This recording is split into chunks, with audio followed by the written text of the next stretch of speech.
Just wanted to let everyone know we're live streaming now. Chair, when you're ready.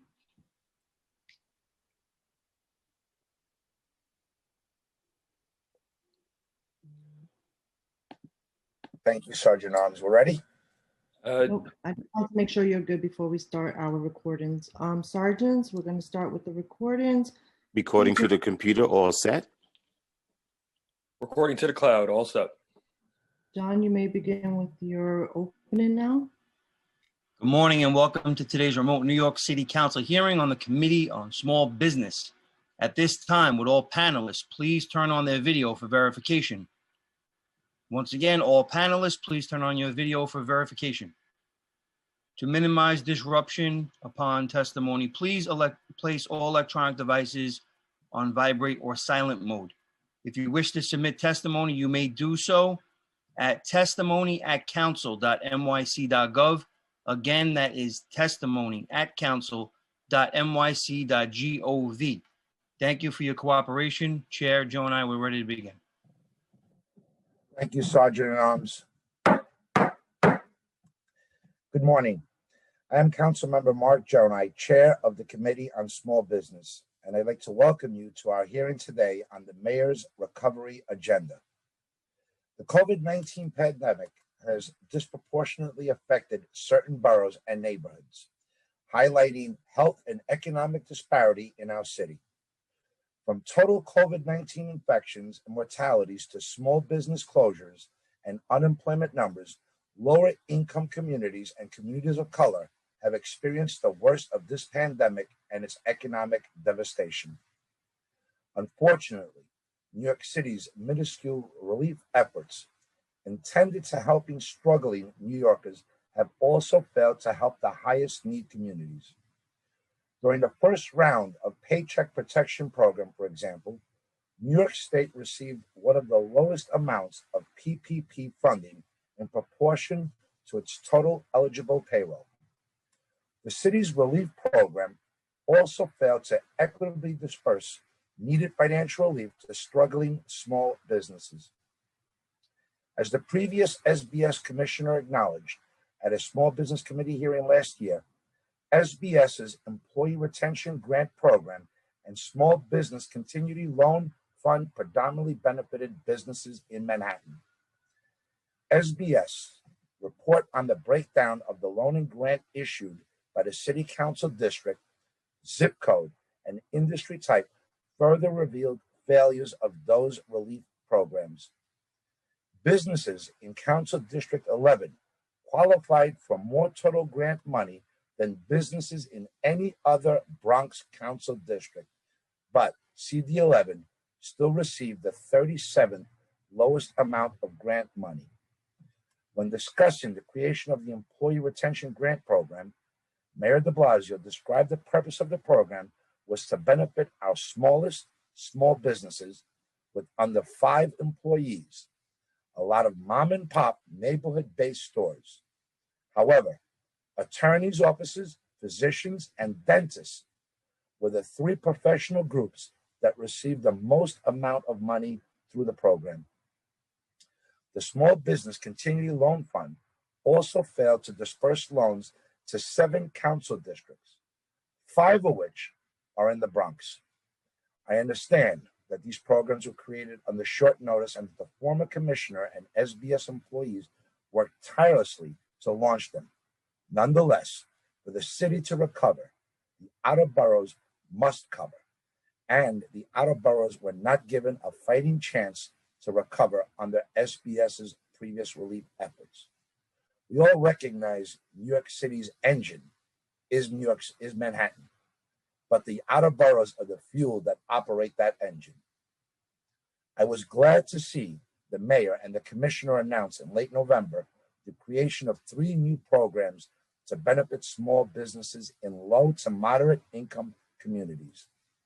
The LMI Storefront Loan, Interest Rate Reduction Grant, and the Strategic Impact COVID-19 Commercial District Support Grant are steps towards reviving the economies of outer borough communities. I want to thank the Commissioner and his staff for all their hard work in launching these programs. Unfortunately, we have seen reports of a number of issues related to these programs. Zip code 10013, which includes parts of Chinatown, was excluded from the LMI storefront loan program because SBS used the Department of Housing and Urban Development's 2020 median income for the New York City region to determine which zip codes qualify as low and moderate income.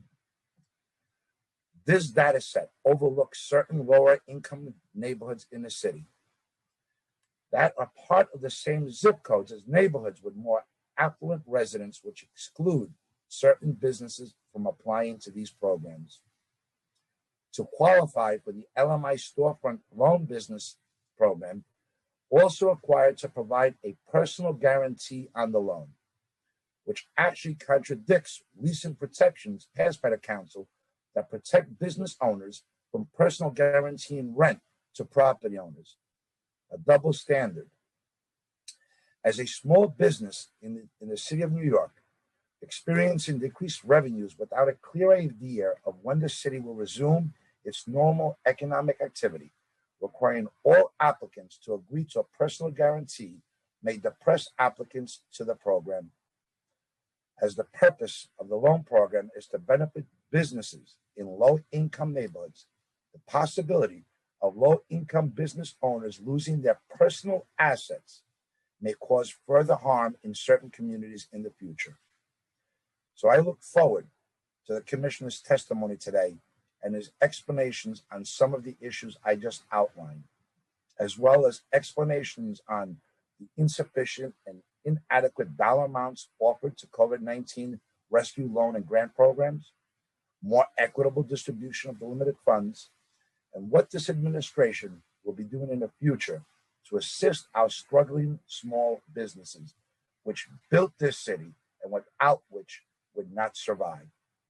With that said, I want to thank my Chief of Staff, Reggie Johnson, Legislative Aide, Austin Sackler, our Senior Legislative Counsel, Christopher Sartori, our Policy Analyst, Noah Meixler, and Financial Analyst, Aliyah Ali, for their hard work in preparing for this hearing. I want to turn it back to the committee council. Thank you.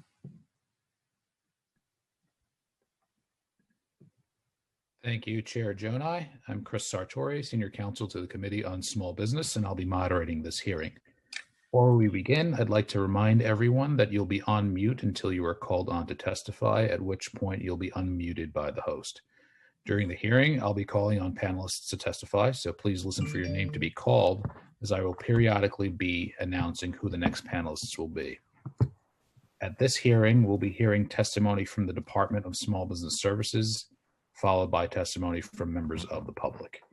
During the hearing, if council members would like to ask a question of the administration or of a specific panelist, please use the Zoom hand raise function and I'll call on you in order. We'll be limiting council member questions to 5 minutes, which includes the time it takes to answer your questions. For remaining panelists, we'll be limiting your time to 3 minutes to accommodate all who have come to testify today. Also, for all panelists, when called on to testify, please state your name and the organization you represent, if any. We will now be calling on representatives of the administration to testify. We will first be hearing testimony from Janelle Doris, Commissioner of the Department of Small Business Services. We will be joined by Deputy Commissioner Jackie Mallon, who will be present to answer any questions. At this time, I will administer the affirmation to Commissioner Doris and Deputy Commissioner Mallon, and I will call on you individually for a response. Please raise your right hands. Do you affirm to tell the truth, the whole truth, and nothing but the truth for these committees and to respond honestly to council member questions? Commissioner Doris? I do. Deputy Commissioner Mallon? I do. Thank you. At this time, I'd like to invite Commissioner Doris to present his testimony. Before we begin, sorry, Commissioner, I would just like to acknowledge the different council members who have come who are present so far. It's council members Powers, Rosenthal, Koo, Perkins, and Lander. Thank you.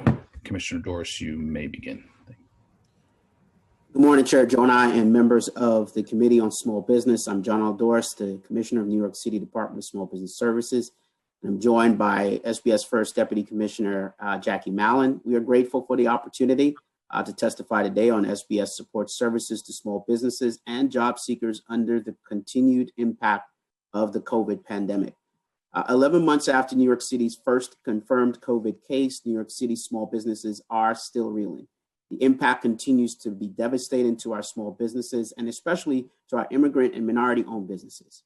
At SBS, we have worked tirelessly to provide a backstop for businesses and blunt the most severe damage from this health and economic crisis. Agency-wide, we have delivered over 108,000 services to businesses across the city. Our small business recovery hotline fielded over 52,000 individual calls, and we have hosted 275 webinars and nearly 50,000 individual participants. We've walked in over 70 commercial corridor tours, meeting businesses where they are, and we've connected with over 100 business advocacy groups to support outreach. We've launched 4 grant programs and 2 loan programs dispersing vital direct aid to businesses. We recently launched 3 new mentorship programs for businesses in the hardest hit communities, MWBEs, and a new initiative for Black entrepreneurs. SBS launched the Shop Your City campaign, a multi-phased advertising and social media campaign to encourage consumers to shop locally. This campaign, which includes resources to help consumers find local businesses, will continue indefinitely. With employment still a challenge, our workforce team has assisted more than 69,800 individuals, referred over 36,300 people to jobs, and worked with over 980 businesses on over 25,000 job opportunities. And we have connected more than 8,600 New Yorkers to jobs with an average wage of $17.44. We've launched a Career Discovery NYC to provide online no-cost training that prepared New Yorkers to pursue an in-demand career. A primary goal over these 11 months has been to confront the stark inequality the pandemic has exacerbated in our communities. After the first round of stimulus under the CARES Act, we all saw large portions of the community did not have the same access to aid.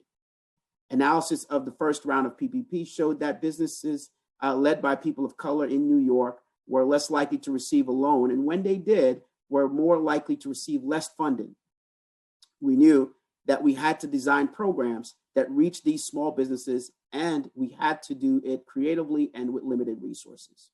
A mixture of grants and loans is an ideal way of getting funding in fast and also leverages the limited dollars that are available.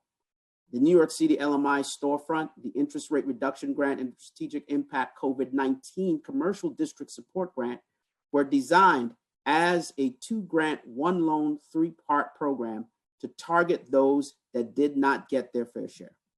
We know that immigrant and minority communities, businesses are all too often shut out of traditional credit markets. CDFIs have historically played and continue to play a vital role in filling this gap. With the interest rate reduction grant, we worked with CDFI partners to target these borrowers directly with a grant to pay off the interest and reduce debt for those clients. To date, the interest rate reduction grant has removed interest costs for over 290 small businesses across the city. 88% of these grants have gone to minority-owned businesses in LMI communities. Our continued work with CDFIs has also deepened and opened new opportunities for collaboration and partnership. Additionally, our CBOs are vital and trusted community partners. They provide unparalleled cultural competent outreach, build trust, and bring resources to the communities that need it the most. The second grant, the Strategic Impact COVID-19 Commercial District Support Grant, was designed to bolster these community support systems.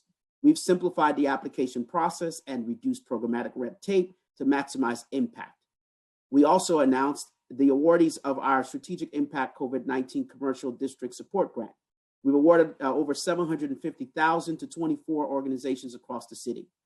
They will use these resources to conduct outreach and provide technical assistance and support for small businesses in the targeted LMI communities.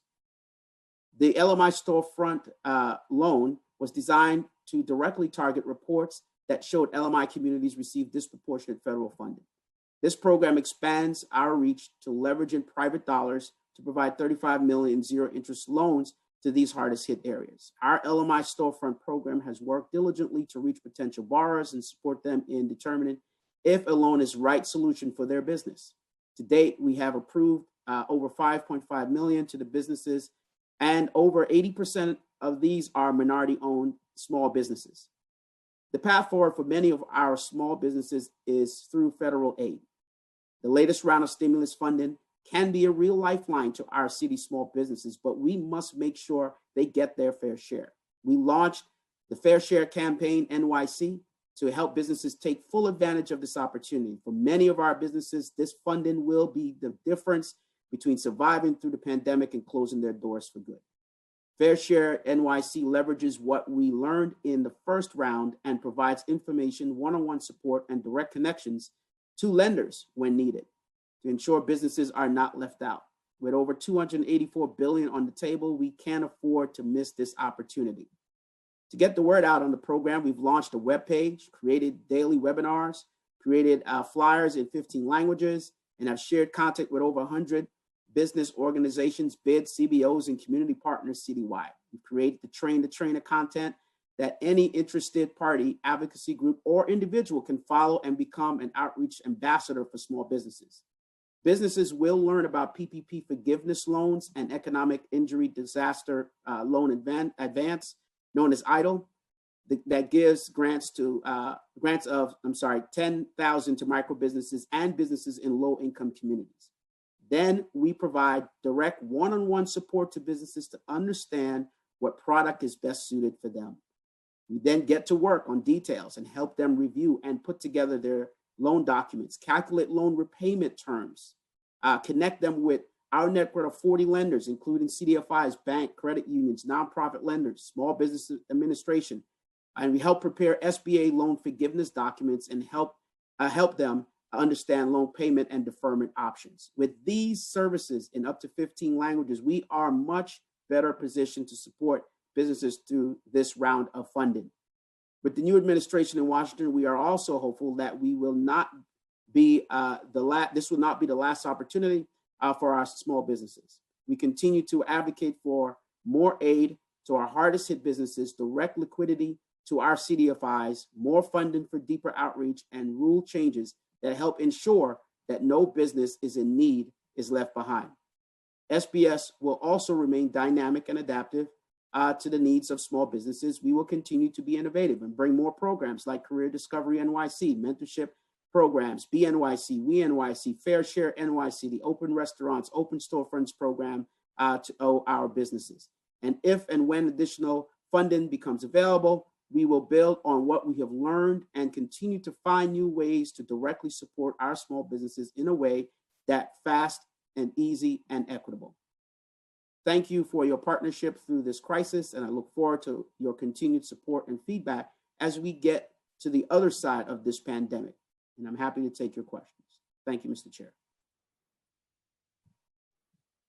Thank you so much, Commissioner. Your commitment and passion is recognized and known to me personally. And the importance of these hearings is not only so that we educate New Yorkers, but we also get an opportunity to hear from them on their struggles and their issues. And collectively, we address them. You and I have spoken so many times since the start of COVID and the impact that it's had on our small businesses and New Yorkers, from loss of life to devastation of our economy. We have the same commitments to helping stabilize New York. Commissioner, so that it's easier for us to follow, there were 6 programs, 4 grants, and 2 loan programs that were offered by the city. Is that correct? Correct. Can we go through them one more time, please? The 2 loan programs, what are they and what was the total dollar amount allocated? So the one loan program was the Business Continuity Loan Fund, which we did earlier on last year. And out of that program was we had 20 awards, 404 approvals, totaling about $23 million. The other loan program was the recently announced LMI storefront loan program, which is a $35 million zero interest loan program. Thank you. And the 4 grant programs? The New York NYC Employee Retention Grant Program, that is 3,400 businesses approved, about 25 million there. We have the 3 programs, the 2 grant programs we discussed here, which is the interest rate reduction grant program, and the COVID community grant program we talked about for CBOs, for community-based organizations. What was the dollar amount for the interest rate reduction grant? That one we have allocated so far to that program about $1.5 million. And for the strategic impact COVID-19 commercial district support grant? That grant is originally allocated $700,000. We have awarded about $750,000, and there's slated to be another phase of that program for additional funding. We will be announcing shortly. I think we're missing one of the grants: the employee retention, the interest rate, the strategic impact. What's the other grant that we're missing? I believe that's all the programs that we should be. Maybe there was a typo there, but that's all the programs we have. Those are the 5 programs. Right. 3 grant programs, 2 loan programs. Correct. Oh, you may be referring. Oh, I'm sorry. We didn't mention it in the test. That's why. I'm sorry. The emergency, our small business emergency grant program for businesses that were looted. And so that program was about 1.3 million or so. So in total, right? Yeah. I just want to make sure that I get my number. Yeah, I'm sorry that we didn't mention that in there. Sorry about that. Yeah. So 23 million, correct? 35 million. 25 million. 1.5 million.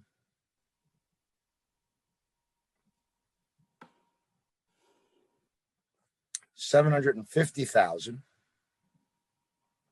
and 1.3 million. Am I correct on all those numbers? Correct. Roughly $86,550,000. What is the acceptable number of small businesses that we recognize exist in New York City? We normally go by about 240,000 small businesses that are in the city with employees. That number varies between 230 and 270, so 240 is right in the middle somewhere.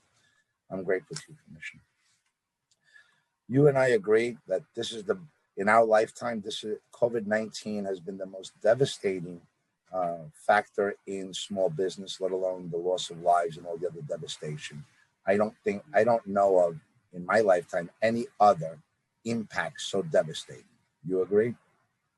Oh, absolutely. And the question is, do you think the programs you just outlined and the dollar amounts were sufficient to meet the challenges that our small businesses could not possibly prepare for, nor was it in their control? Mr. Chair, you know how I feel about this question. This is a very important question, one that we grapple with, and making sure that from our perspective here at SBS, we know that the need is great. We know that the need is greater than the resources that the city has and what we have. And in part why in top of what you see here, we have also connected our small businesses to additional funding and support, be it the federal government, philanthropic, others that are not listed here, but certainly we do hear you on that concern. You agree that the amount of funds that were allocated are not sufficient, that provided we had a magic wand, I'm sure you would have desired to do much, much more for our struggling small businesses? Yes, certainly we are and will take at any additional resources that we can get to help small businesses. Absolutely. With that being said, obviously we know that this wasn't enough, and certainly much, much more is needed. Do you feel the limited funds that were provided, that $86 million and $550,000, was dispersed equitably throughout the city of New York? I believe some of the lessons that we've learned from the earlier investments that were made in small businesses. And by the way, we were the first city, the first state in the state or in the country, really, to do anything for small businesses. I just want to say that before the federal government acted, the state acted, any other state in the union acted, New York City acted, and we acted and released the small business retention grant and the loan fund, the continuity loan fund. So certainly we were ahead of the curve there, and certainly with the fact of a $9 billion deficit, which I believe our council members also concerned there with the deficit that we were facing. The city did come up with a program and initiated that program and got those funding out the door to small businesses. Certainly, we've learned for a lot from that exercise. We've learned a lot from how the federal resources came to bear in the city as well. And we have developed our new programs that we mentioned here, particularly when we talked about the emergency grant for businesses that were looted and businesses that went through significant turmoil during the times of protest, et cetera. How that program was designed, how the three design programs, the LMI programs, they're all in response to making sure that we are moving in the right direction when it comes to how we administer the funds. And so, I will go back to say the earlier program was 50% either a minority and or women program. And certainly the other programs are alike. Matter of fact, we just said today on the three LMI programs, we're over 80% minority and LMI, very low income communities. So I believe we are moving in the right direction in distributing these funds appropriately. I think we're learning from the lessons of the past, and we're administering the funds the best we can in this climate. Thank you for that answer, Commissioner. But it's a pretty straightforward question. Do you feel that the limited money, was distributed equally and equitably where needed most? It's a yes or a no. I know that you gave me. I'm not sure if it's a yes or a no. I mean, I think we're showing progression, okay. And I think we believe that in some instances we do see that. I think we're seeing ways that the new programs, we absolutely believe that we have seen tremendous amount of movement in that direction. And we will continue to sharpen at every turn, at every chance we get. And I think that's what government does. That's what we have to do. We have to change, we have to adapt, and we have to make changes. But certainly, majority of businesses receiving fund are low income. Majority are women and minority groups. The majority are in LMI districts right now. So I believe that, yes, they can do more there, but certainly those are the facts. So, Commissioner, based on that statement, then it would be what you're saying is the grant program, one of the grant programs where the three recipients of the highest dollar amounts to professions and industries were physicians, dentists, and lawyers. Do you think that they are the groups that needed the most help during this devastation? Well, you're talking about the earlier programs, correct? I'm referring to all. I've wrapped them up into one ball of wax. $86 million for 240,000 businesses. I'm looking at this across the board, and it's numbers. Math matters here. There are 6 programs, 4 grant programs, 2 loan programs, the total amount we discussed, the number of business we discussed, and to find out that even in the earlier program, the three professions, the three industries that received the most amount of money were lawyers, physicians, and dentists. Without even getting into the geography of where they're located. So I'm not sure. Okay, from the report here, we have for the Small Business Continuity Loan Fund, about 15% went to restaurants and bars, 13% to professional services. I'm assuming that's along the lines of what you're mentioning about those particular professional services. In the existing program, LMI storefront program, we have the majority of those industries are retail and restaurants. So maybe you're mentioning on the Business Continuity Loan Fund data that I'm looking at here that we submitted to the council. The professional, scientific, and technical services, architects, graphic designs, and I believe lawyers will fall into professional services as well. That's around 13%. And accommodation and food is about 15%. Commissioner, I'm referring to Appendix C, New York City's SBS COVID-19 Employee Retention Grant. The employee retention grant. Three top recipients are lawyers, physicians, and dentists. Oh, the grant program. Okay. Yes, thank you. Which I thought you were referencing the loan data. Okay. Yeah. Which is the largest grant that we've offered. The Employee Retention Grant was $25 million. It's the largest grant program that was offered by the City of New York. Thank you. Thank you for the clarification of that. That's the program you're looking at. Okay, sure. Yes. So we do have, yes, that is correct, I believe. Making sure I have to. So that's not in WMBE, women or minority owned business. That is not the restaurant industry. That is not the nail salons or nightclubs that qualified the most for this much needed financial assistance. Correct? Well, I mean, if it's and I don't believe we have all that particular details breakdown of who's minority or not. I'm saying in that grant program and the loan program, we did see that the majority of that went to that first program was to women and minority. And that is what we saw in that particular program. So, I'm looking.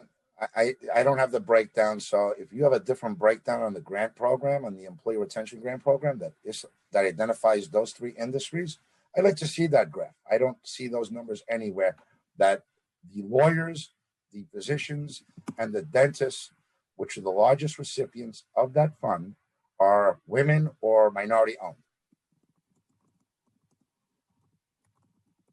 For those particular professional services, yeah, we will have to look at that closely. I'm speaking of the broader overarching, that encompasses all of the grants that were put into that program. Yes. But yes, if you want to go deeper into that particular section, we will have to look into that and get back. Thank you for that, Commissioner, but I'm going to guess that the minority owned and women owned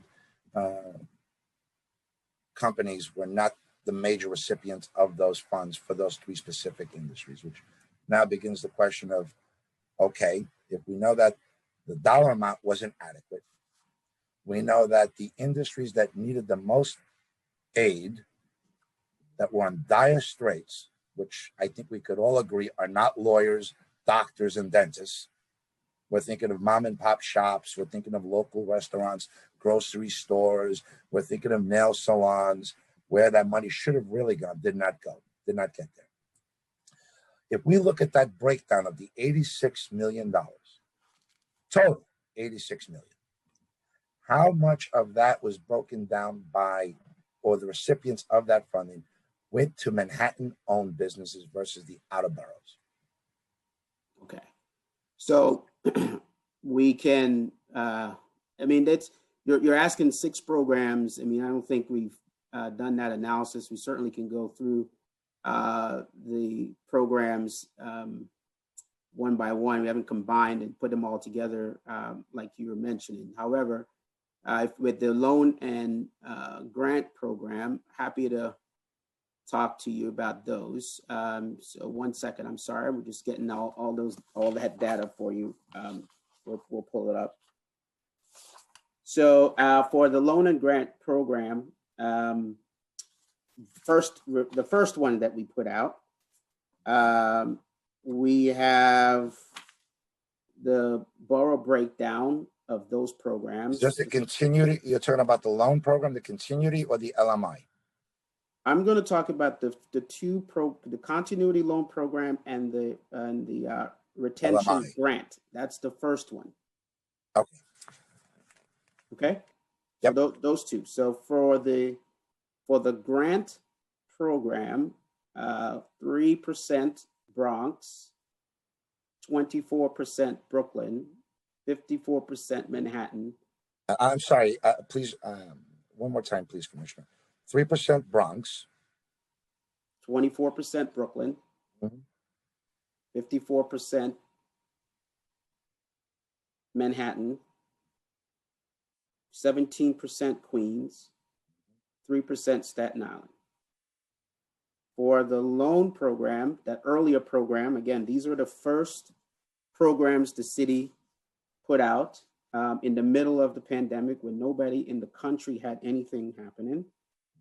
2%, 2% Bronx. So one second. 1%. No, it was not 1%. It was 2% Bronx, 21% Brooklyn, 60% Manhattan, 12% Queens, 4% Staten Island. Okay. Yes. And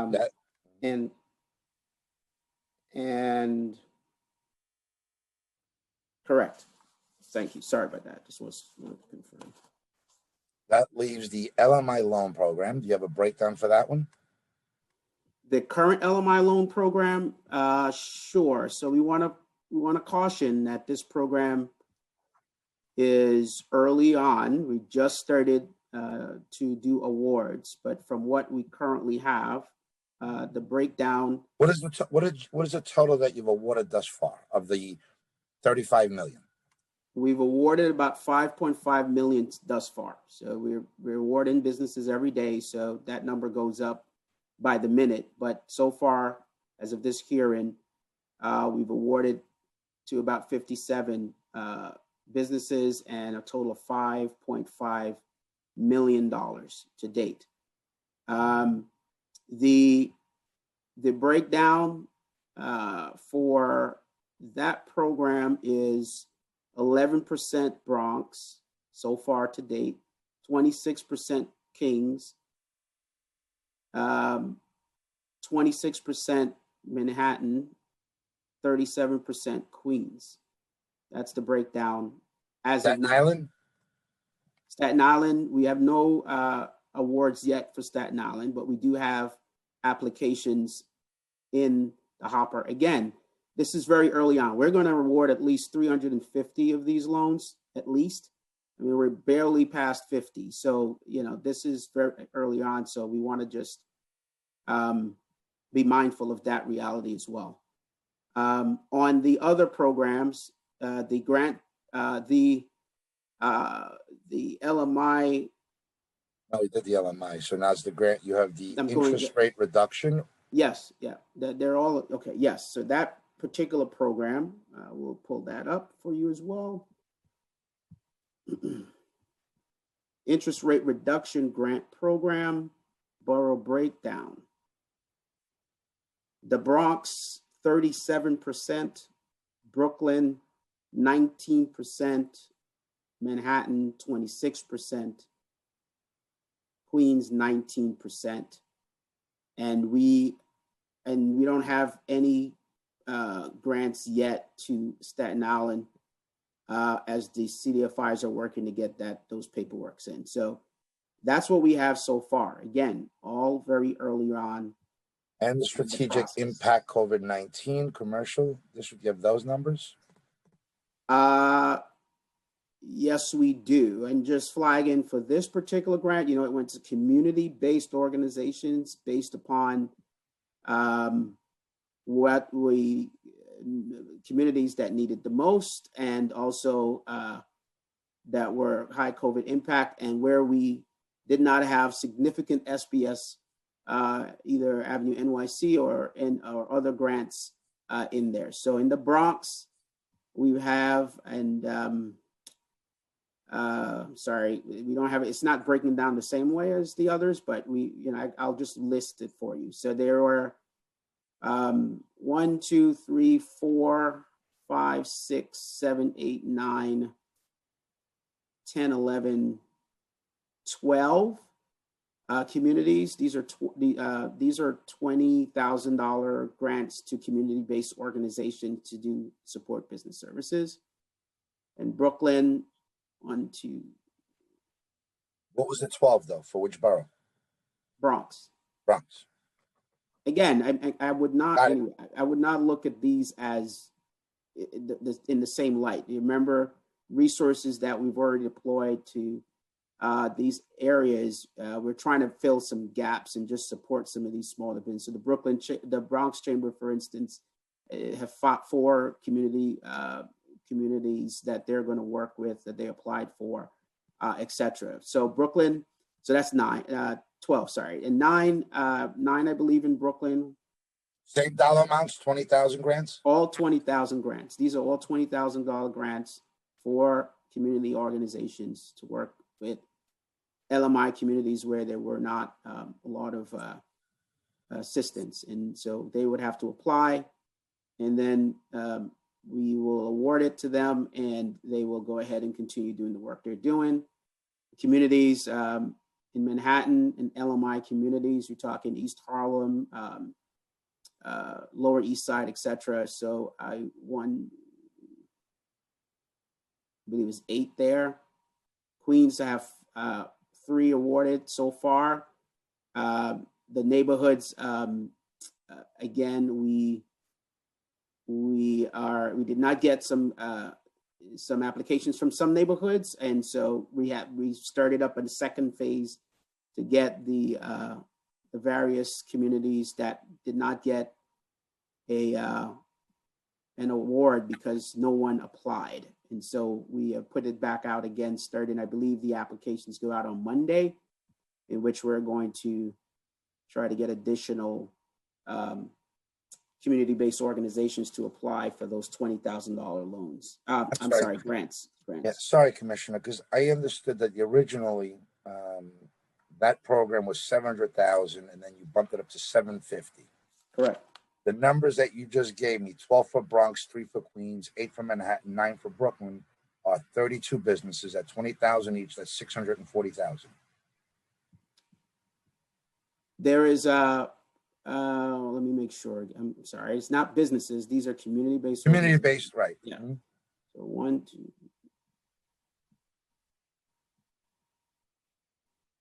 2. 12 for the Bronx. Mm-hmm.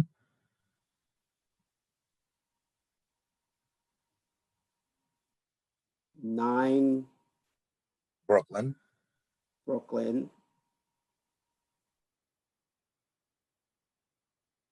8 Manhattan, 3 Queens, none for Staten Island. There's a citywide grant to help these organizations with their back office support. So that was $100,000. And which entity received that? That grant was distributed to the neighborhood housing organization that is going to help us to do that. It's ANHD. ANHD. Where are they located? I think they have offices around the city. So It's a $86,000 grant. Jackie, do you know where they're located? Their primary office, I believe they're located. They are, you know, across the city. Jackie's muted. Where's their like headquarters? Sorry, I think it's downtown Manhattan, but I'm not 100% sure, to be honest. Okay, but I know they have, you know, they serve the whole city, so. Yes. Maybe we'll have the staff look it up in the meantime to see how many offices they have throughout the city, how many are in the different boroughs, because I'm painting a picture here, and I think you all see where I'm headed with this. So that would be your 740. That leaves on the table 10,000 more, which isn't enough to fund any organization. Okay, and that leaves one more program that we haven't discussed: the emergency grant program of 1.3 million. The breakdown by borough. Well, this program, I believe over 65% or so went in the Bronx. I mean, we went where there was the loot-in was, and where there was, you know, challenges for those small businesses. And but do we have those primarily those went to the Bronx, because that's, as you know, we had some real challenges there. You know, so it all went there, or do you have those numbers? All 1.3 million? We can get that for you just today, like right now. So I don't have it in front of me because didn't think we were going to talk about that grant, but we can get that for you as we speak. So that's not a problem. We will get that for you now. I only have one other question, and thank you for that whole breakdown. Right? I'm looking at Appendix A. And it shows the breakdown by council district, which business received a loan from the City of New York Employee Retention Program. And the top three, which would be Council District 4, 3, and 1, which cover the Upper East Side, Battery Park, and Chelsea areas, received, it looks like 5, 11, over $12 million. Those three council districts. The bottom three of that program, which would be Council District 14, 12, and 16, which cover Fordham Road, Kingsbridge, Morris Heights, Wakefield, Olinville, Claremont, received what it looks like here, 30, 250, about $70,000 in total. The hardest hit neighborhoods, the poorest neighborhoods, real mom and pop shops, no Fortune 500 companies there. Very few doctors, dentists, lawyers. Council District 16 received a total of $11,833.39. Before I make my question, these are the facts, the numbers, unless you want to dispute them, Commissioner, or? No, I'm not going to, no, I don't, I do not want to dispute. Okay, great. So then let's look at the data based on receiving grant and loans from New York City Employee Retention Program. The three top council districts are 4, 3, and 1, which cover Upper East Side, Chelsea, and Battery Park, roughly $4, $10, $11 million. The bottom three, which are 12, 21, and 16, which cover Co-op City, Elmhurst, Jackson Heights, Claremont, Grand Concourse, received less than $100,000, including the lowest Council District 16, which covers Claremont, Concourse, Concourse Village, Kingsbridge, Morris Heights, Mount Eden, and Morsania, received a grand total of $3,000. Remember the question I asked earlier? Was the funding distributed equitably? And the answer was, we're trying, we made headway, we're balancing the scales. Commissioner, whether it be industry or the outer boroughs, which are much more significantly poorer than Manhattan, the money was not distributed fairly or equitably. $3,000 versus 4.3 million. The two differences on the opposite scales. Council District 4 received 4.274 million. Council District 16, $3,000. If that's not a red flag, I don't know what is. That's on the retention grant money. And on the continuity fund, Council District 4, same council district that received the most from the retention employee program, received $5,432,819. Council District 16 received a total of $11,833.39. Does that sound equitable to you, Commissioner? Thanks for the question. I think what we submitted, and I just want to be mindful because I'm not sure we did that analysis that you're mentioning, but certainly I think the bigger question and continuing question for us, I think you have it earlier on in the program when I want to say for everybody listening, I think this is important to note again, and I'll keep saying it. This was the first program in the country,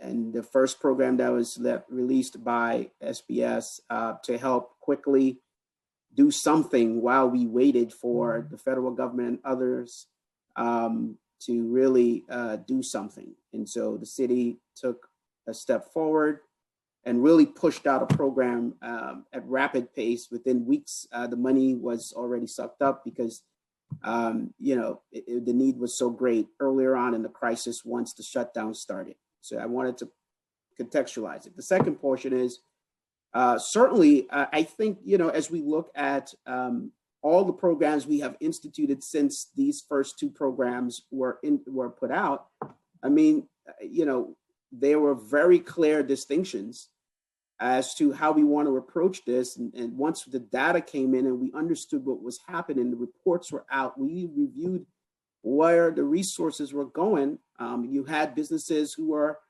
better equipped, quite frankly, to go after these types of resources. You had communities who, for this type of work, this type of effort was not maybe as heavy as a lift. I think initially, when you put out something, those who can respond the quickest, they came and they responded. We addressed that. Even in the emergency grant and looking at, different communities across the city who were impacted by looting and impacted by a lot of what was going on unrest around the city. But we focused in and narrowed our program to a point where 52% of the loans that we awarded were in the Bronx, and then of course in Lower Manhattan, where we had some challenges as well, and the list goes on. I mean, every time we put out a program, the LMI storefront program is helping LMI communities across the city, addressing exactly the point you're raising. So, sir, I certainly respect that, but I just want to make that clarification to everybody about that as well. So I hear you on those points and the analysis, but I also want to say, and whatever we've put out and whatever we've done outside of the first ever in the country assistance for small businesses, we have addressed a lot of those concerns you're mentioning. Commissioner, thank you. And this is about clarity. And that was a long roundabout answer to a question that was very simple. Based on the graphs, the charts, the facts, I asked, is this equitable distribution? And Numbers matter, percentages matter. So when you say, yes, emergency grant program, we gave 72% to the borough of the Bronx, you forget to indicate that that was only $1.3 million. I said 52, and no, I hear you on that, sir. And again, I'm also trying to clarify for everyone, and I hear you on that. There's no one saying that it was perfect. If it was perfect, we would have changed the way that we went about approaching funding. We said that it was an emergency help. We released the program. At that time, we saw as they were coming in, right? The requirements were coming in and the applications were coming in. Those who were more able, those who were able to do it up front were getting it in fast. And so all we're saying is that we saw that, and there was certainly correction on every other program that we have instituted since that time. And in a way to make sure that we give opportunities for those who are hit the hardest. One perfect example is on the loan fund that we currently have, our LMI loan fund. We staggered the rollout. So very, very low income communities, primarily zip codes in the Bronx and other parts of the city, very, very low. Were able to have a head start about a week or two to actually get in get their paperwork together in the system, and that before we opened it up to the second phase, which included other LMI communities across the city.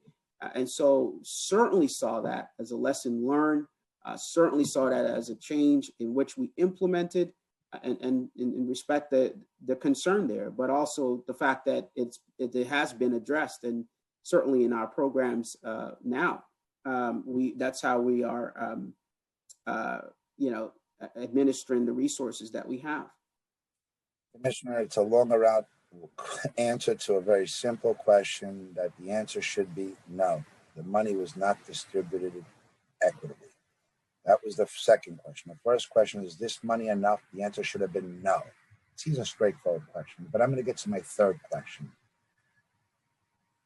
I guess we say the right thing, but generally don't do the right thing. Does New York City consider itself to be a partner to our small businesses? Do we value our small businesses?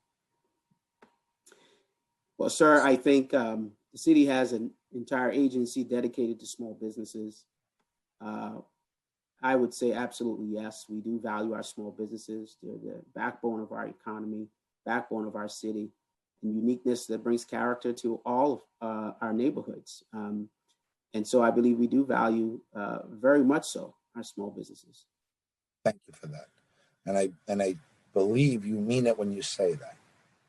But saying it and showing our small businesses are two different things. Of the $86,550,000 in the 6 programs, I want to focus on the breakdown. On the LMI program of $35 million, can you tell me how much New York City taxpayer dollars went into that program?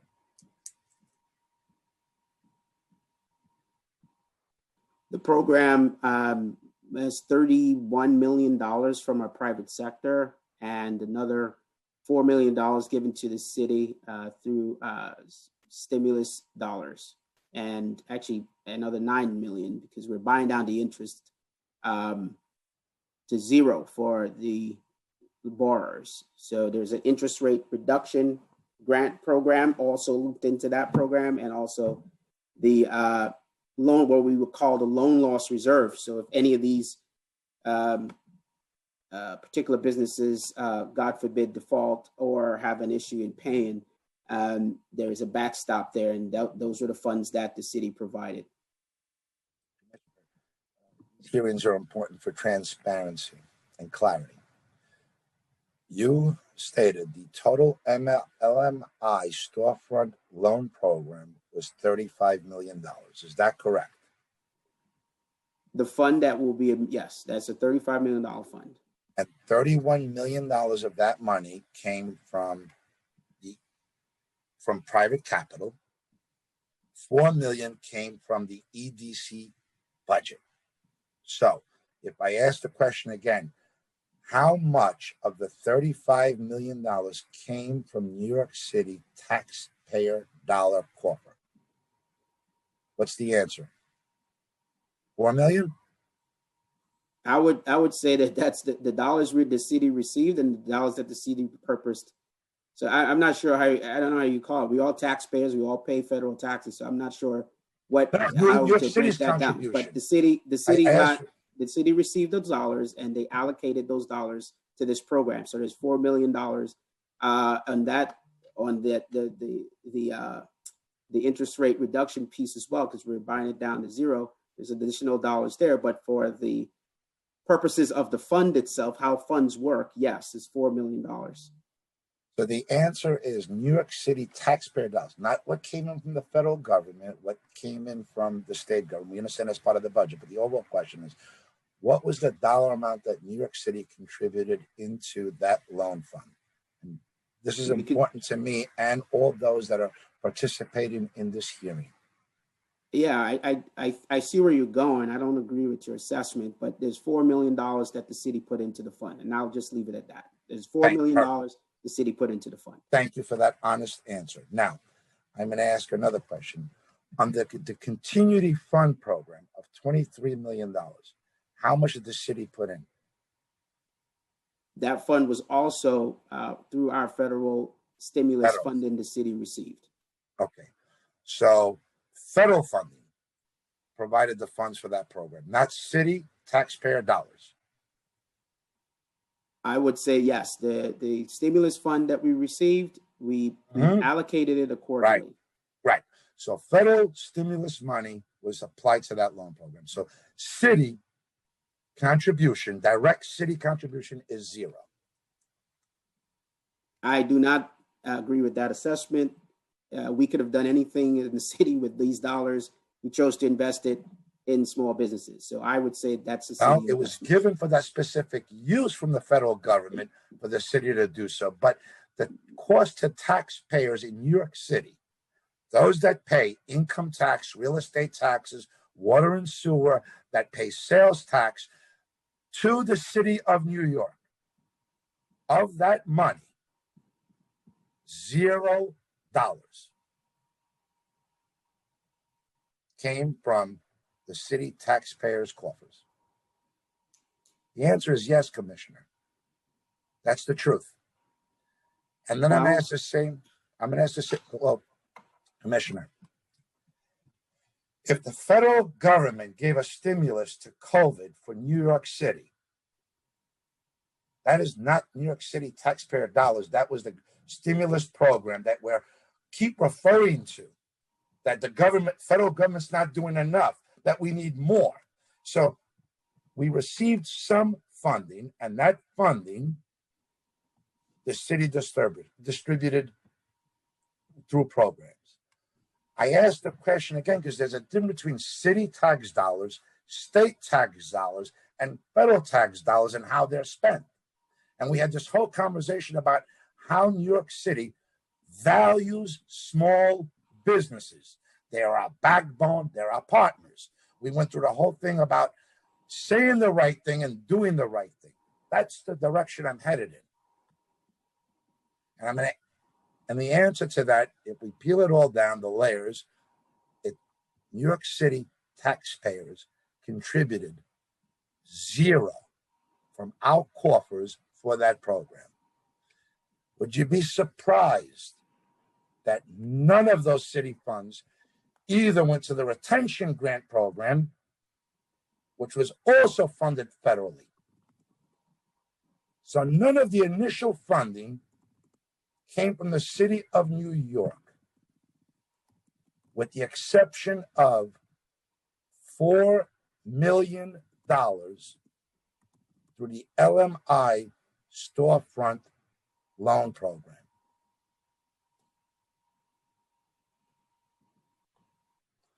If we use the number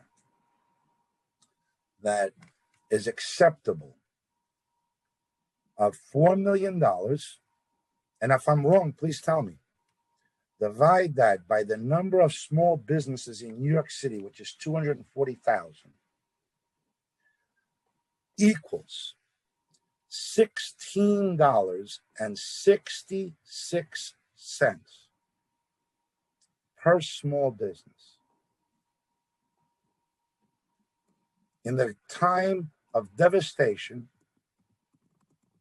economic destruction, closing down businesses, forcing small businesses to fend for themselves.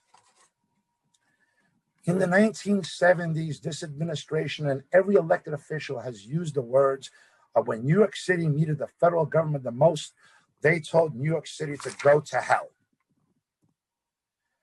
New York City, our partner to small businesses that could not possibly survive without the small businesses that make New York City such a vibrant place, told our small businesses not go to hell, but drop dead. You don't matter. By contributing $4 million. Not only that, but they turned the city, this administration, turn around and says, not only don't you matter and that you can drop dead, but don't forget to pay your real estate taxes, your water and sewer fees, because if you don't, we'll come after you. This is the bleakest day in my life while in politics to have to reveal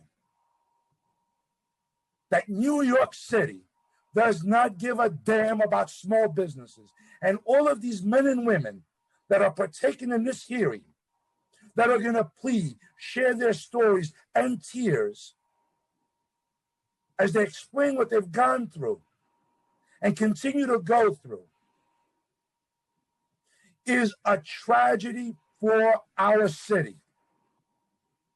An $89 billion budget. And New York City gave $4 million to 240,000 businesses, which was not even equitably distributed.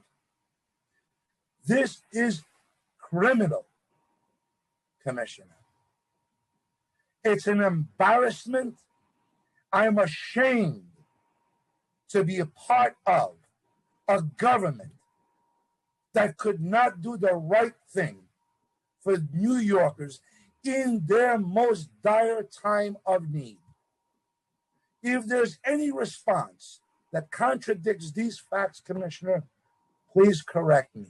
I'm not perfect, but I do know how to do math. And I didn't question my math because I used a calculator. Where am I wrong?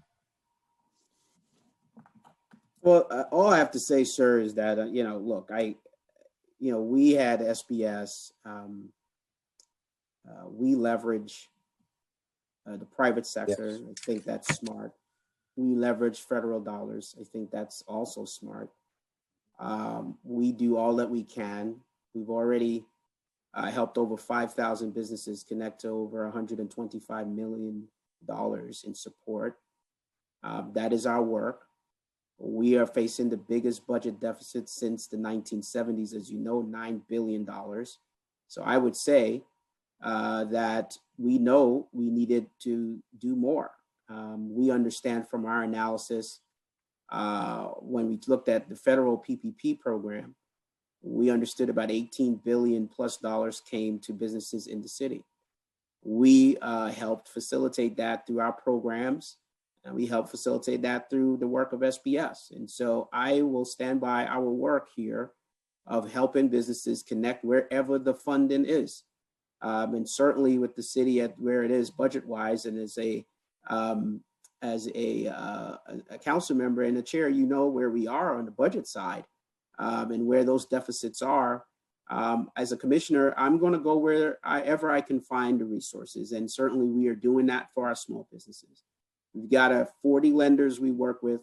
We've got a program we just launched with 11 CDFIs where we're helping them to survive because we know they also lend to small businesses. So there is a multiplier effect. We are doing all we can to make sure that we're getting to these businesses. So, while I appreciate and I definitely understand, I think more than most, I live this every day, and certainly going out, I'm not in an office stuck behind a desk. I'm in the field. I'm speaking to small businesses, as you know, regularly, over 30 something in the height of the pandemic, walking the corridors, every time. To speak with hundreds of small businesses, if not thousands by now, our team has done in the field. And so we know what they're going through. We've seen the devastation. So I hear you on your concern there. I'm just going to speak to the fact that when a business comes to us and they ask for support, we give them support, and we will continue to do that. Commissioner, the numbers speak for themselves. They're real. Unless you can show me that I'm wrong on my math and the way I have broken down the total dollar amount, it cost New York City, meaning it came out of New York City taxpayer pockets, the total of $4 million. New York City, this administration spends more than that a year on copy paper and pens and pencils. That's how much we've done for New York City businesses. Unless you can show me I'm wrong. That's the number, and that's today's. Again, I disagree with your assessment and the way that you're looking at that. I think no government will say to anyone that if we can't leverage resources outside of the government itself, that's in a $9 billion budget deficit. I think it's a reasonable assessment to believe that we will go wherever the money is to help small businesses. And so we've helped, again, over 5,000 businesses. I want to make this clear for the record, of $125 million. And that is what we've done. And we will continue. We also, the $18+ billion that came to the city through PPP was because of the work we have done with 100 community partners, our 76 bids, our 5 chambers, and the list goes on. That work is because of the intentionality of what we're doing here. It's 18 billion. So we're talking multiplier effect. And when we're in a deficit situation, I appreciate the analysis. I don't agree with the assessment and or the premise of it. I think there's important for us to go where the resources are right now in the middle of a pandemic where there's very, very scarcity. And I'm not saying that it is enough. Clearly, it's not enough. We still believe that the city needs to get additional resources in from the federal government. And we say that because that's the only place that has money right now. And so we will keep plugging away for that to make sure that New York City gets its fair share. That's why we launched that campaign. And again, I hear you, and I certainly appreciate the concern there. And we will continue, as I've always said, and when a business comes to us, and when we go to a small business, we never come empty-handed. We come with resources. We help them connect to resources, and we link them to those resources. And it's been proven throughout this pandemic, 108,000 services to small businesses. Look, we're not there yet. We're still not out of the woods yet, but certainly this agency is working tirelessly to help those small businesses and help as many of them survive this tragic pandemic. Commissioner, I'm not attacking the agency because the agency does not have the checkbook. I'm referring to the city of New York and this administration and the dollar amount that are committed to helping small businesses. And when we use words like partners, our partners, the banks that lend the money that actually have to have personal guarantees from our small businesses, and we still call them partners, and we put those numbers into, well, look what we've done for the city of New York. It's all smoke and mirrors. It would be like me taking credit for the healthcare worker that risked her life, that saved lives because they're in my district, and me saying my partner at Jacobi Hospital. We are not partners. New York City has never treated small businesses fairly. I assure you, the $4 million that it actually cost New York City taxpayer dollars was generated through fees and fines that were issued to the very same small businesses. This is a tragedy. This is a sad day for me. I wish this was not the truth. I wish that you could contradict and correct me because my math is wrong. The numbers are real. The facts are the facts. And it is a sad awakening for the city of New York. I apologize for sounding so aggressive, but when I was made aware of these numbers, I lost sleep. And those business owners that have been losing sleep for the last year, that were hoping that the city can be their life raft, that could give them back what is rightfully theirs: security, aid, funding. We've told them you don't matter. And if you're a business outside of Manhattan, you don't even exist, is what we've told them.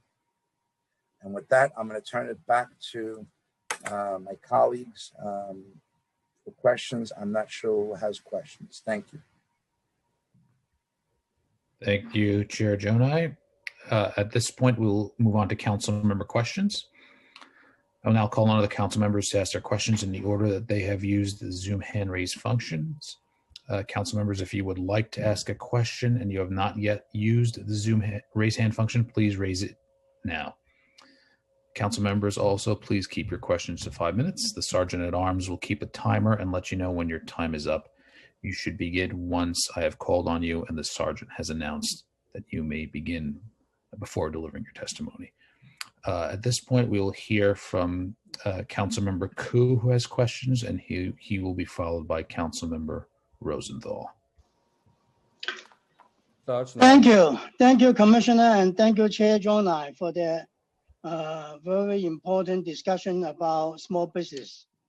So, Commissioner, how are you? I'm doing well, thank you. Yeah. So, as a Commissioner of Small Business Service, I believe you're the chief advocate for small business, right? I would hope so. Yeah.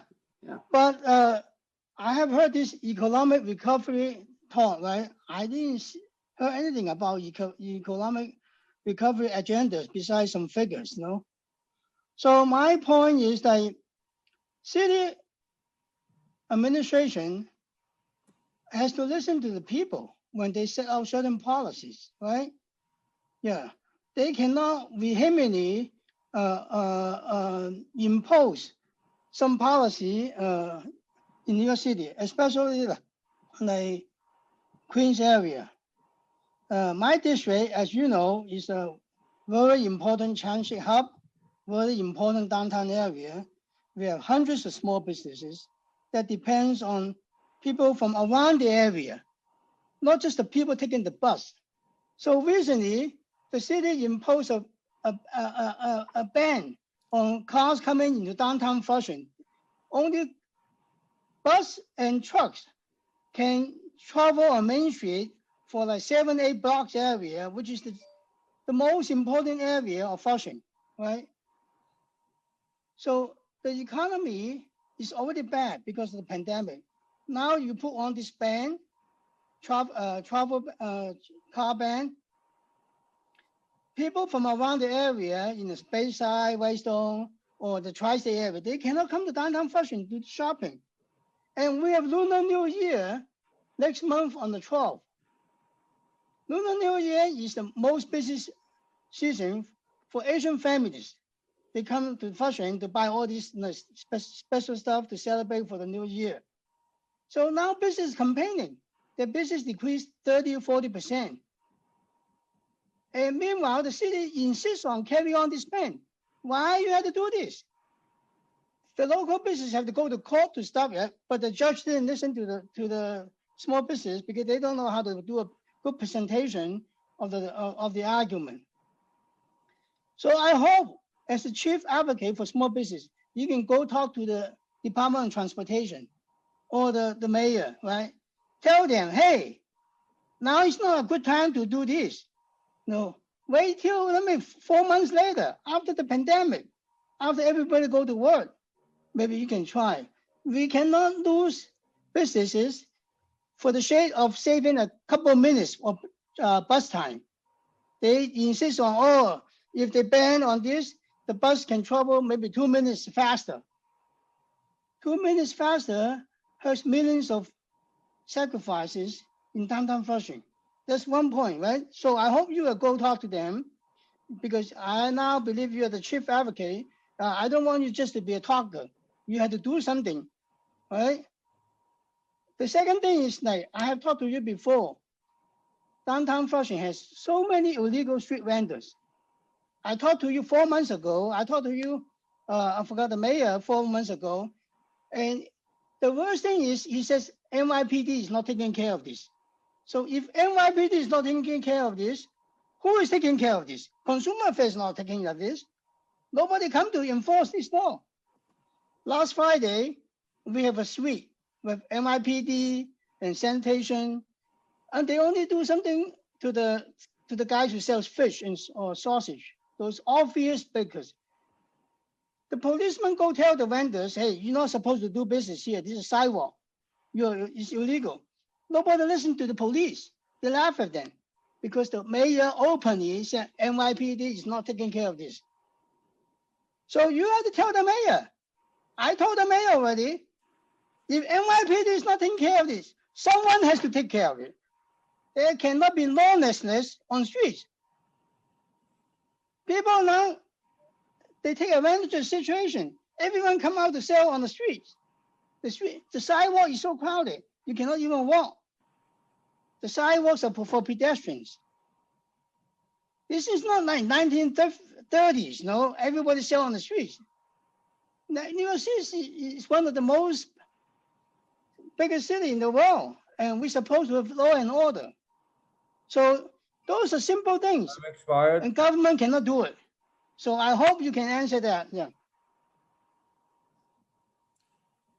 Council member, thank you for that. I certainly will look into the street closure issue. I wasn't aware of that particular issue. As you know, I was in Flushing not too long ago on Small Business Saturday, and walked up and down, and also met and spoke with a lot of businesses there, and heard the concern around the vending challenge. I think the last time we spoke, we did talk about that. We did convey that to our colleagues at City Hall, and also. But nothing has changed since we talked last time. Yeah, it's even getting worse. It's getting worse. Okay, we'll circle back. I know our team, some of our team members were with you out there on the vendor sweep as well, the walk that you recently did with the other agencies. And so I did get a readout from our team on those efforts. So certainly happy to circle back with you and come back out and see what additional resources we can give. But certainly I know that our colleagues at DCWP, they are working diligently to resolve some of those matters, as you know. So I've written it down here, and we'll be and the busway. Yeah, I will. I'll circle back with you. Yeah, please do something. Otherwise, it's just all talk and no actions. No. Yeah. People lost confidence in the city. I mean, why do we have to pay so much tax? Like Chair John and I already said, right? We pay the most burden of taxes, and we hire people with benefits and pay holidays, all this stuff, but the city doesn't do anything. And also another thing is the homeless people. And the mental health problems, those are real things the city has to take care before we go back to normal. Otherwise people are afraid to go to shopping. They're afraid to take the subway and being pushed down to the platform, right? Or being walk on the street and being shoot you in the back. So many crazy people.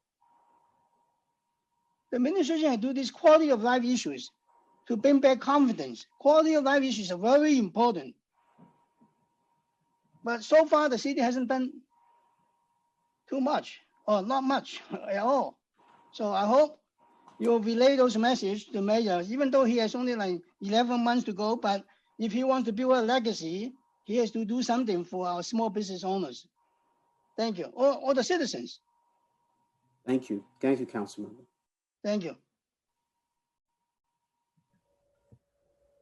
Thank you, Councilmember Ku. We'll now hear questions from Councilmember Rosenthal. Time starts now. Thank you so much. Commissioner, good to see you. How are you doing? I'm doing well. Thank you, Councilmember. Great, great. Really appreciate all your work in the most difficult of times that we've experienced in our lifetimes. So thank you for that. I want to just sort of clarify for the record a couple of things. So districts, city council districts 1, 3, and 4 were brought up as getting, a lot of the loan and grant funding. Do you think it's possible that the employees of those firms work in the Bronx, Queens, Staten Island, Brooklyn? I think that's part of the analysis there. When you think it through, we didn't do a full employee analysis, but we do know that folks who work in the city, such as myself, who live in Queens but work in the city, Right. there is traffic that comes from the outer boroughs. Correct. Yeah, for my small businesses as well. And one of the reasons I support my small businesses on the Upper West Side is because they employ people who live in the Bronx, who live in the Queens and Brooklyn. And then just another quick question. Do you think that there could be some overlap, do you think it's possible that the doctors, the lawyers, and the dentists, they too are small businesses in our local communities who could be people of color and women? Is that something on your radar? Yes, sure. I mean, a perfect example is that we've worked with the organization SOMOS, as you know, when we launched our emergency grant, and they were the first to step up. But that's a consortium, as you know, of doctors and healthcare professionals and the like, who are people of color primarily, and do have their offices all across the city. Our doctors who are supporters. So certainly we believe the significant portion. Again, we haven't done that sort of in-depth analysis there, but we can, and we do believe that we have a good representation of minority businesses in those professional services. Yeah, I know a lot of the small businesses in my district are doctor's offices and dentist offices, and I can imagine that every community wants to have people who look like them, or have the same languages as they, be their doctor in their own community. I just want to note that's a valued small business.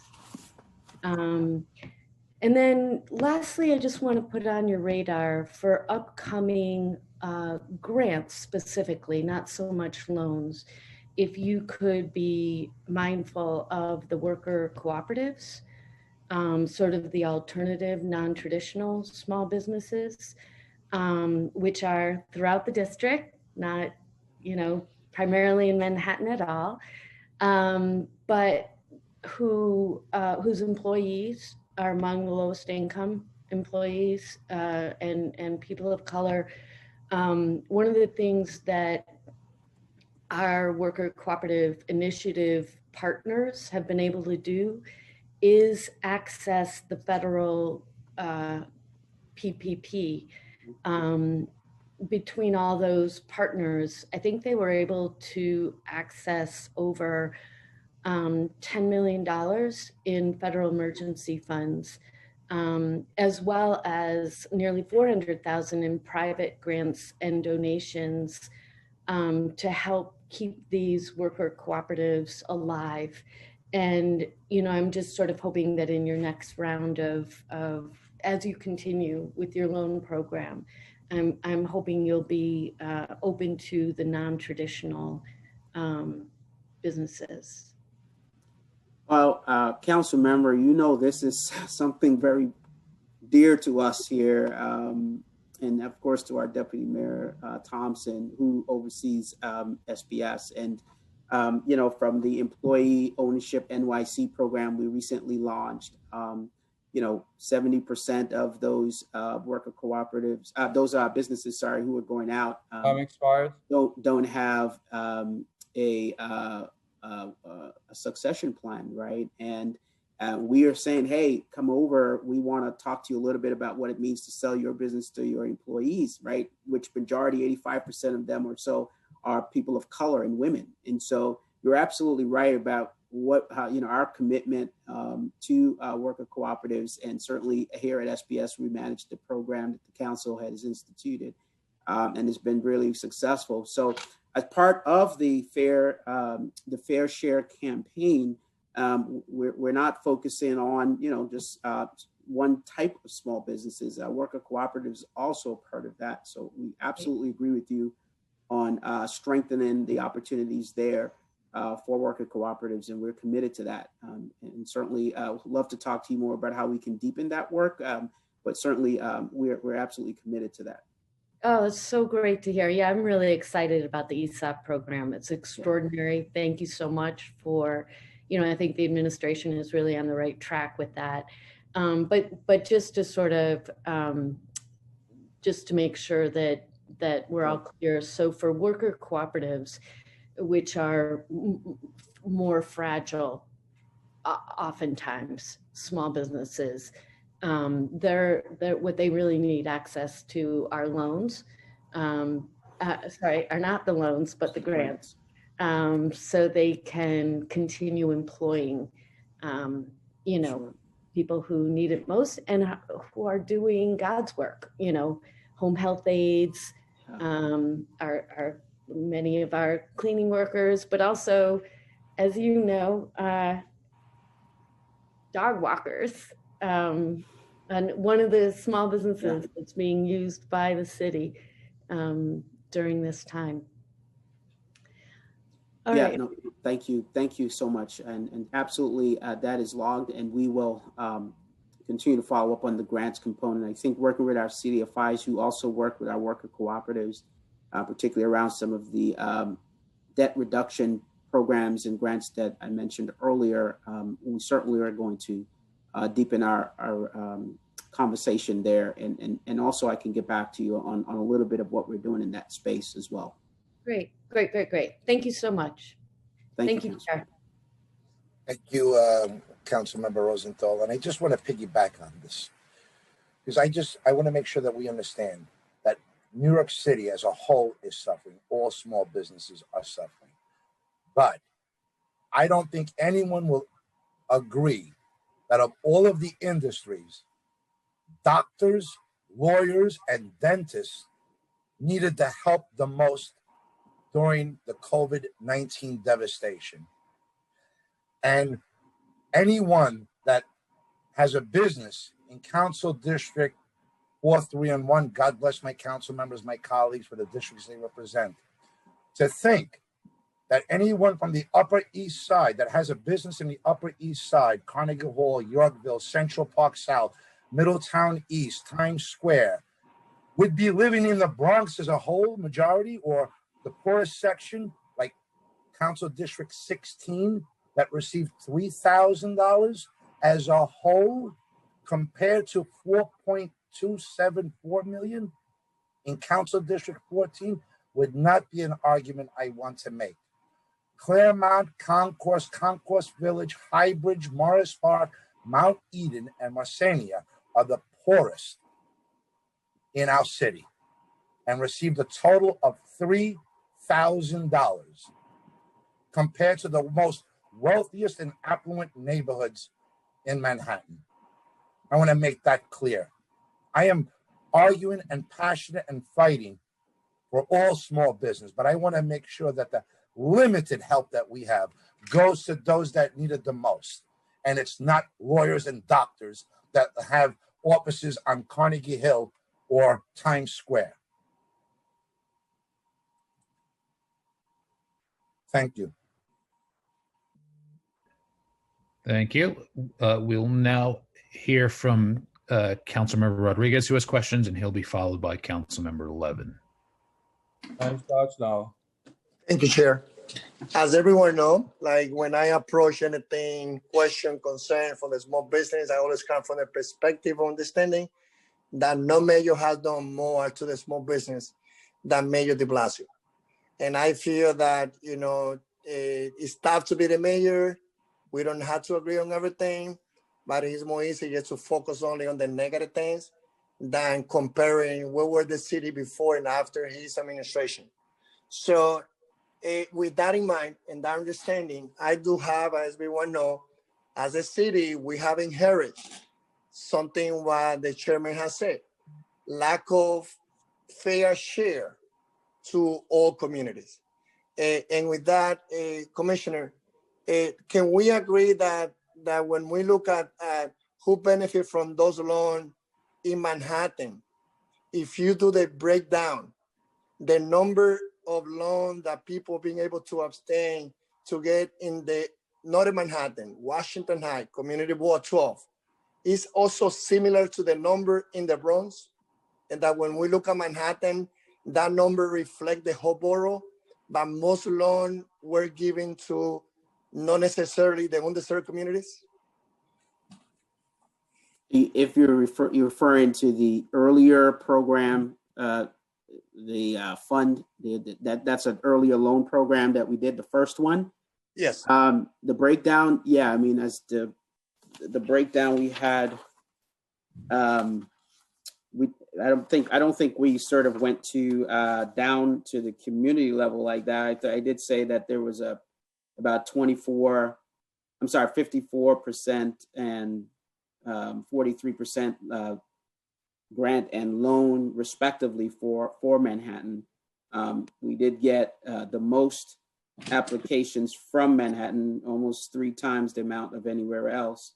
But certainly I do hear you on the equitable distribution within the various communities. And again, I said, as I mentioned earlier, and I'm committed to, and we have done that.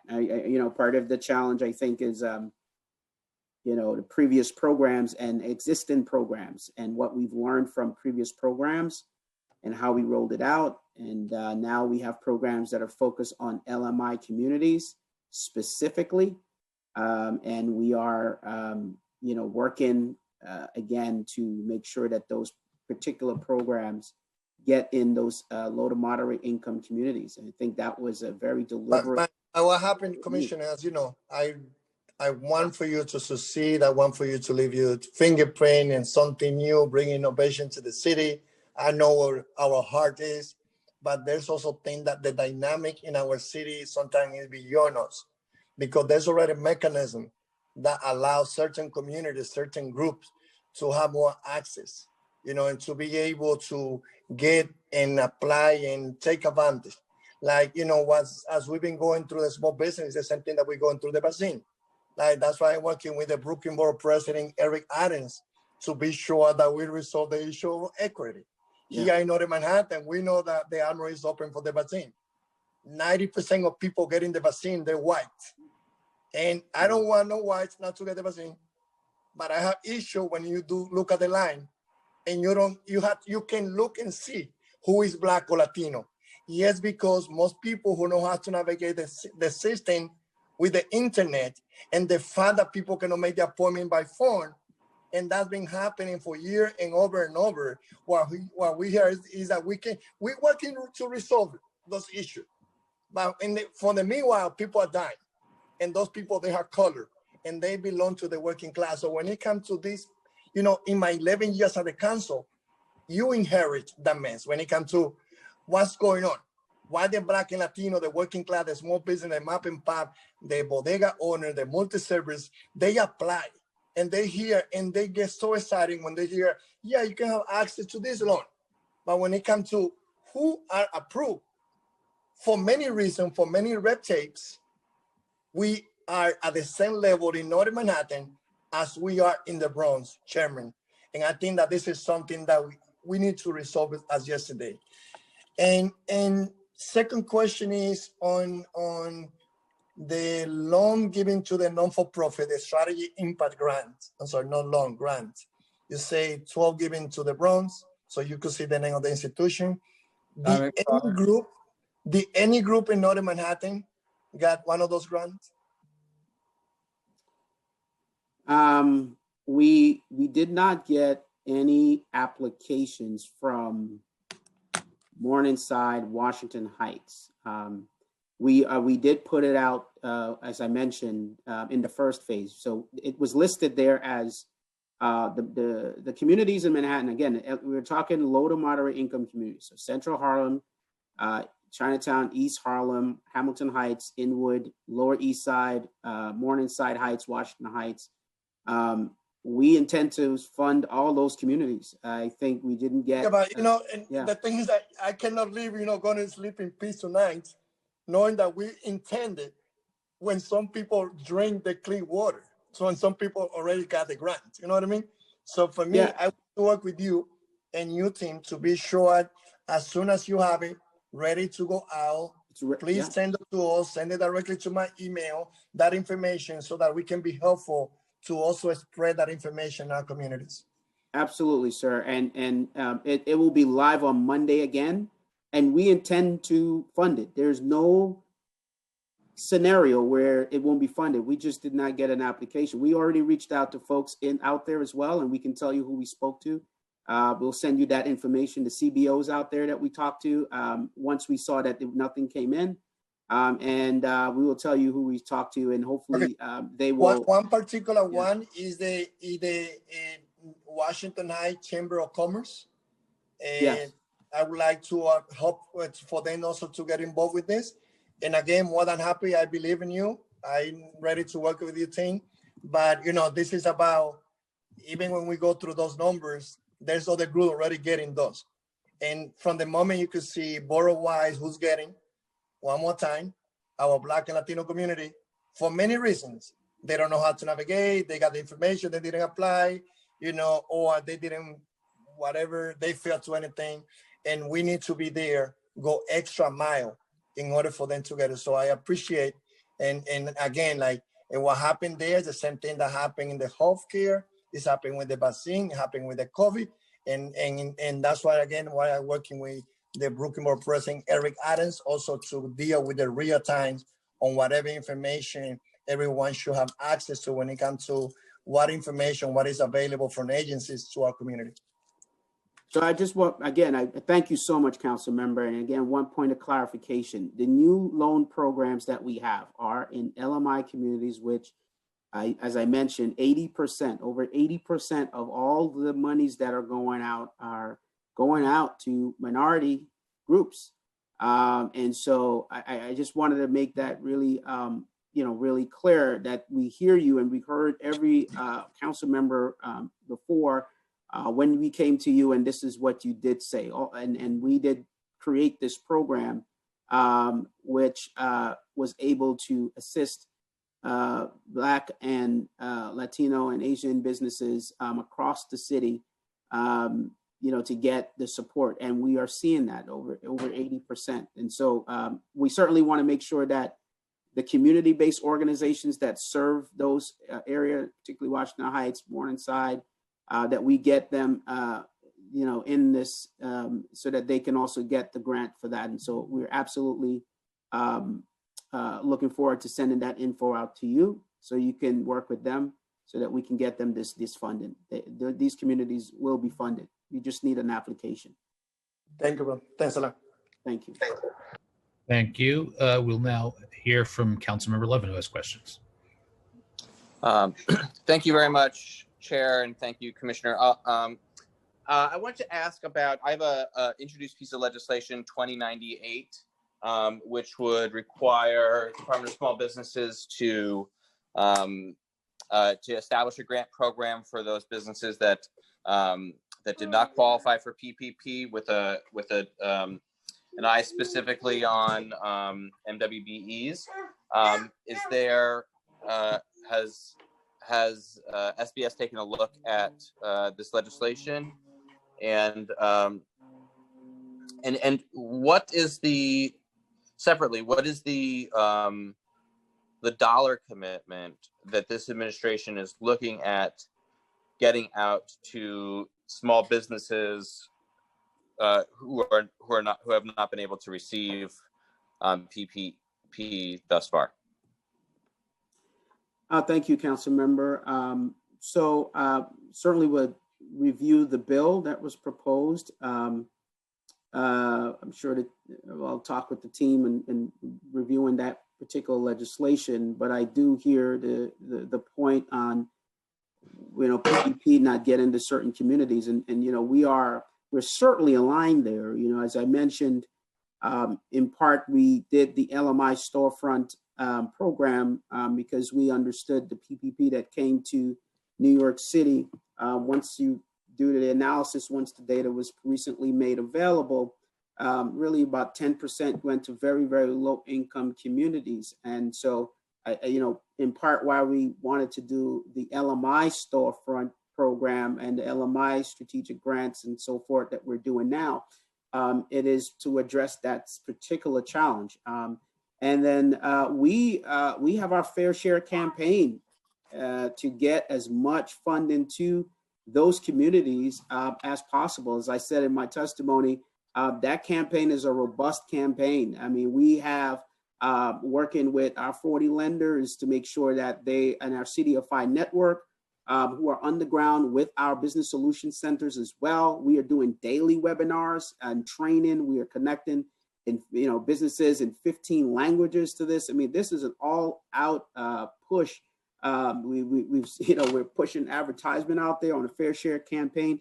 This is very important. We want to make sure that New York City gets its fair share, and that one. Can I ask? So that's what we're doing. Can I ask with reference to PPP? I mean, I've just seen examples in the city of institutions that receive PPP that are obviously not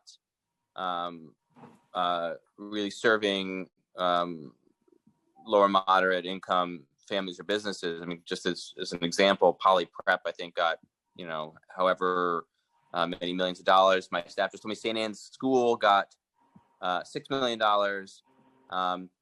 Nothing against these schools; they're private schools, and maybe they have, they probably have scholarships that they give out.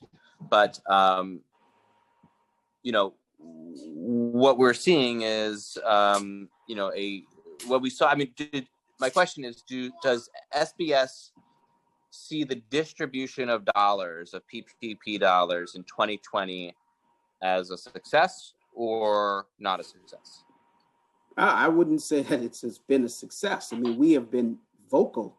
I've been vocal about, aggressively so, about the disproportionate impact on the way that the system was constructed. I think the challenge is initially, if you remember, large financial institutions were only dealing with their existing clients and customers. On top of that, they had to have special accounts. I mean, it was, and how it was rolled out, certainly was a problem initially. And what happened when those who are able and capable to get to this money fast and quick, they got it, right? And a lot of the smaller institution businesses did not. And so we pushed real hard to do several things. One included making sure that CDFIs had some set aside dollars that they can go to help with the liquidity that they needed to lend to businesses. And so I absolutely agree with you that we think that, out of the 18 billion that the city's small businesses received and 160,000 businesses received PPP,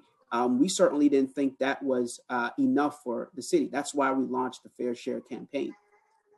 Okay. Well, if you could take a look at 2098, Yes, which I realize has a fiscal impact for the city, but where we're, and I'll just conclude now, where the PPP program is insufficient, somebody has to step in. And, this is where, I think that there can be some consensus that that across the city, that these are the types of programs that are worthy of city tax dollars, especially if the federal programs are not going to the places where it's really needed. And again, I like St. Anne's School. It's in my district. I don't think, has as great a need for those dollars as small businesses and low and moderate income communities who are, on a knife's edge. So with that, thank you very much, Commissioner. I appreciate your time. Thank you, Councilman. Thank you. At this point, I'll turn it back over to Chair Jonai, who I believe might have one more question before we turn it over to public testimony. Thank you. Council, thank you, but I want to, this hearing's gone too long already, and I know that there's many small businesses that are with us today that want to testify and be heard. I'm hopeful that the commissioner will stay and listen and hear firsthand what is actually happening. And I know that you have a good sense and a pulse of what is happening, Commissioner. This is no reflection toward you as an individual, but my passion is not for myself. It's for those small businesses that call me literally in tears, crying, asking for help and assistance in their time of need. And the justice that they're receiving is not justice. It's unfair in dollar amounts and in distribution. Commissioner, I know that we have a good working relationship, and it's no reflection on you. You don't control the checkbook. Someone else does. And that money's not making it into the communities that need it most. So please don't misunderstand my frustration. But it is a sad day for me to be an elected official, a part of this process. And as chair of small business, if I wasn't fighting for every small business, and I mean every small business, in a perfect world, doctors, lawyers, dentists, they all deserve help, but not before the poorest of the poor, not before my commercial corridors that are on the outskirts. And I often say this, that yes, Manhattan may be the economic engine, but the fuel of that engine is the outer boroughs. And that we're either going to be one city or we're not. We can't have the tale of two boroughs. So if we can have some of the small businesses that have signed up to testify so we can hear firsthand. I want to thank you all for your patience, and I'm grateful to you for allowing me to express myself so openly. Thank you. Thank you, Commissioner.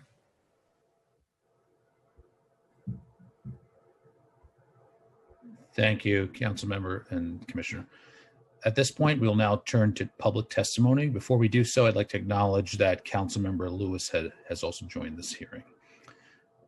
I'd like to remind everyone that unlike our typical council hearings, we will be calling on individuals one by one to testify. Each panelist will be given 3 minutes to speak.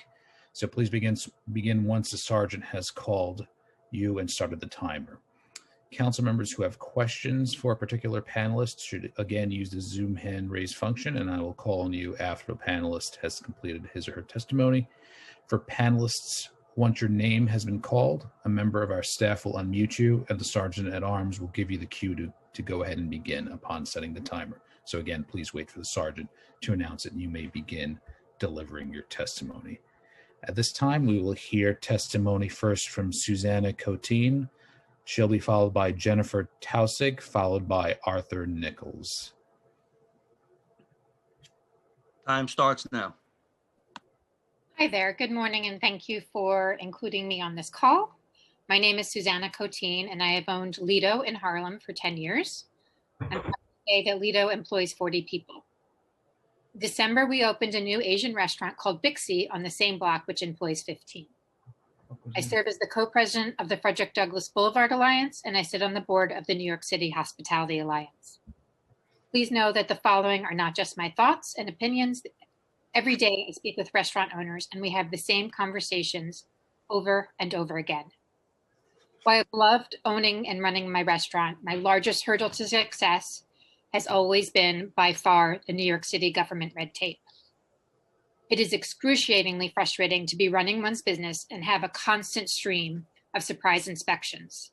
I would happily be inspected and adhere to health and safety standards, but surprise inspections from multiple departments makes us feel like we are teenagers being caught by teachers at doing something wrong. It is incredibly stressful, disruptive, and almost always incurs a fine. To add insult to injury, literally every inspector, including those that come from the same department, will tell us different rules to follow. During COVID and the current 0% indoor occupancy, we have tried to keep Bixie open. We were using our outdoor pods for individual parties, and we were using the structures we built in the parking lanes, which have very large openings on both sides that can remain open. 2 weeks ago, the health department came by and said that we had to stop using all of our outdoor seating immediately. They said that without a full wall completely open, they cannot be used for dining. They threatened us with a large fine and the revocation of our liquor license. Without any seating for guests without any seating for guests, the businesses are not economically viable. So we closed them both. My entire team of 55 are out of work. Now I see restaurants all over the city seating people in outdoor structures that do not even come close to following these guidelines. This brings me to my second point. The rules are enforced wildly differently from inspector to inspector, as well as from neighborhood to neighborhood. Just this week, I had a notice shoved under my door from the DOT that said if we did not put up more reflective tape on our pods within 24 hours, we would incur a $1,000 fine. Surprise inspections, constant punitive fines, and rules that are always shifting under our feet. This does not sound like a city that supports small businesses. What can be done to help small businesses survive in New York? Make the parking lane structures permanent. Allowing restaurants to use the same space, for service keeps people employed, is an amenity for our city, provides tax revenue, and is much more useful to New York than allowing one car. Time expired. You can finish, Susanna. Thank you. I have 30 more seconds. Thank you. I appreciate it. Get rid of the fees for sidewalk cafes. The SLA needs to be streamlined. It took us 7 months to get our liquor license approved at Bixie. We had to start paying rent before we knew if we would get our liquor license granted. Get rid of the 200-foot rule. Does anyone know why this is still a law? The Department of Buildings is everyone's worst nightmare. I could spend an hour telling you our experience trying to get permits for our new restaurant. Lastly, make one task force and streamline the rules. Truly, the number of rules for restaurants needs to follow to keep customers safe is not infinite. One department could make 1 or 2 yearly scheduled appointments with a restaurant for inspection and go down a checklist. Again, what good does it do for an inspector to come in and spring upon an operator in the middle of a busy shift? COVID has brought something that has already been a real pain point to the forefront. We need to make these changes now. Small businesses are failing and leaving the city at an alarming rate, taking jobs, tax revenue, and the culture of individually owned small businesses with them. Thank you for extending my time. Thank you, Susan. Thank you. We'll now hear from Jennifer Tausig, followed by Arthur Nichols. Time starts now. Thank you, Chair Jonai and Commissioner Doris. My name is Jennifer Tausig, and I'm the Executive Director of the Jerome Gunhill Bid in the Bronx, and currently serve as co-chair of the New York City Bid Association. The Bid Association represents the 76 individual bids throughout the 5 boroughs that serve as stewards of our diverse commercial corridors and neighborhood public spaces. Our mission has always been to support the nearly 100,000 local businesses we serve, to keep our neighborhoods clean and safe, and to bring prosperity to our communities. Never has our work been more essential than it has been during the COVID-19 pandemic. Our members have worked tirelessly through the crisis, educating and delivering resources to our small businesses and workers. This pandemic has created historic health and economic crises in our city. It is a situation with no easy answers or silver bullet solutions. However, the New York City Bid Association released a call to action last summer for the survival of small businesses in New York City in partnership with a broad coalition of allied stakeholders. The document included a 9-point action plan to provide some support for our struggling businesses and their workers. There are some areas where we've made progress, but many where more work is necessary. The full proposal is attached, but I'll highlight a few items in a quick progress report. While the mayor has made positive efforts in such areas as establishing programs like open restaurants, the rollout of open storefronts was 6 months too late. He has not appointed an interagency business recovery czar, as we requested, to coordinate the triage and lead us through the recovery. Direct financial assistance has been in short supply and unequally distributed, with the Bronx receiving less than 1% of grants from the city. Outer borough and small businesses, as you'll hear from Yasmin Familia, whose restaurant Caribe is in my bid, are unable to take on more debt, which is all the financial assistance the city is offering to those in need. There has not been any coordination with the state on significant rent or mortgage relief. The City Council now appears poised to pass legislation that would add over 4,000 new street vending permits without adequate protections or support for storefront businesses. We have not seen any sales tax holidays. We have not seen any real commitment to reducing boundless red tape for small business owners. In fact, the City Council and Mayor continue to pass anti-business legislation, such as the Just Cause bill signed a few weeks ago that will surely hurt independently operated franchises. We know financial resources are hard to come by these days, so we ask that the Council and Mayor put our small businesses at the top of their priorities and to carefully consider any additional legislation that would actively hurt businesses and scare away investment from our city just when we need it the most. We are grateful for our partnership with the city and you, Chair Jonai, and will continue to support our businesses and work to bring our city's economy and neighborhoods back from this dark time in history. Thank you. Jennifer, and thank you for always being such an advocate for small business. Your statements are valid and your points are well taken. And I agree with you. This city has proven itself not to be anything but a good partner and value our small businesses. In fact, especially in the outer boroughs, COVID was the knockout punch for many of our small businesses. The city now is kicking those small businesses when they're down instead of helping them and giving them a hand up. So thank you, Jennifer. Thank you for your support. Thank you. We'll now hear testimony from Arthur Nichols, followed by Yin Kong. Time starts now. Good afternoon, everyone. Good afternoon. My name's Arthur Nichols. I am the owner to Bronx, Mass. We're in the Bronx. We're located in the Bronx. There was a few things that had my concern as far as funding and everything. There was a lot of things that we've never gotten. I didn't know about a few loans. I didn't know about a few grants. Nonetheless, we were in business for about 2 years, doing excellent. We were doing excellent. Everything went well. COVID hit. Once COVID hit, I had a few contracts from New York State Department of Corrections, the nursing, and the EMS. I have been an EMT for a few years, so I decided to do mass and help everyone. With that, we were out here providing. I had a staff of 10 people. I am now down to a staff of 3. My business is doing horrible. You know, we're dead center in the Bronx. I'm trying to help the people around us, and we can't even do that. We've been reaching out. Bronx Chambers has been helping me a lot now. You know, as far as grants and everything, there was grants that I wasn't aware of. There was loans that were put out that I wasn't aware of. Like I said, the people in the Bronx really do need a help. We're here helping, and I can't help if I don't have the help. You understand? We don't mind doing it, but at this point, with just 3 of us, there's been a lot of jobs that I've even turned down because I don't have the manpower to do. So I have to turn down a few of the jobs because I can't hire more staff. Again, we went from doing well, we was doing very well, to now, if my business make $8 grand a month, I'm lucky with that, you know, and it's shameful. And I'm just asking for a way to help small businesses. You know, we're still here. We're still doing what we have to do. I'm gonna fight until the end and still provide for the people here. As you know, like I said, my mass, they're for everyone. I've been helping everyone, but I can't help them if I don't get the help. That's Thank you, Arthur. that's all.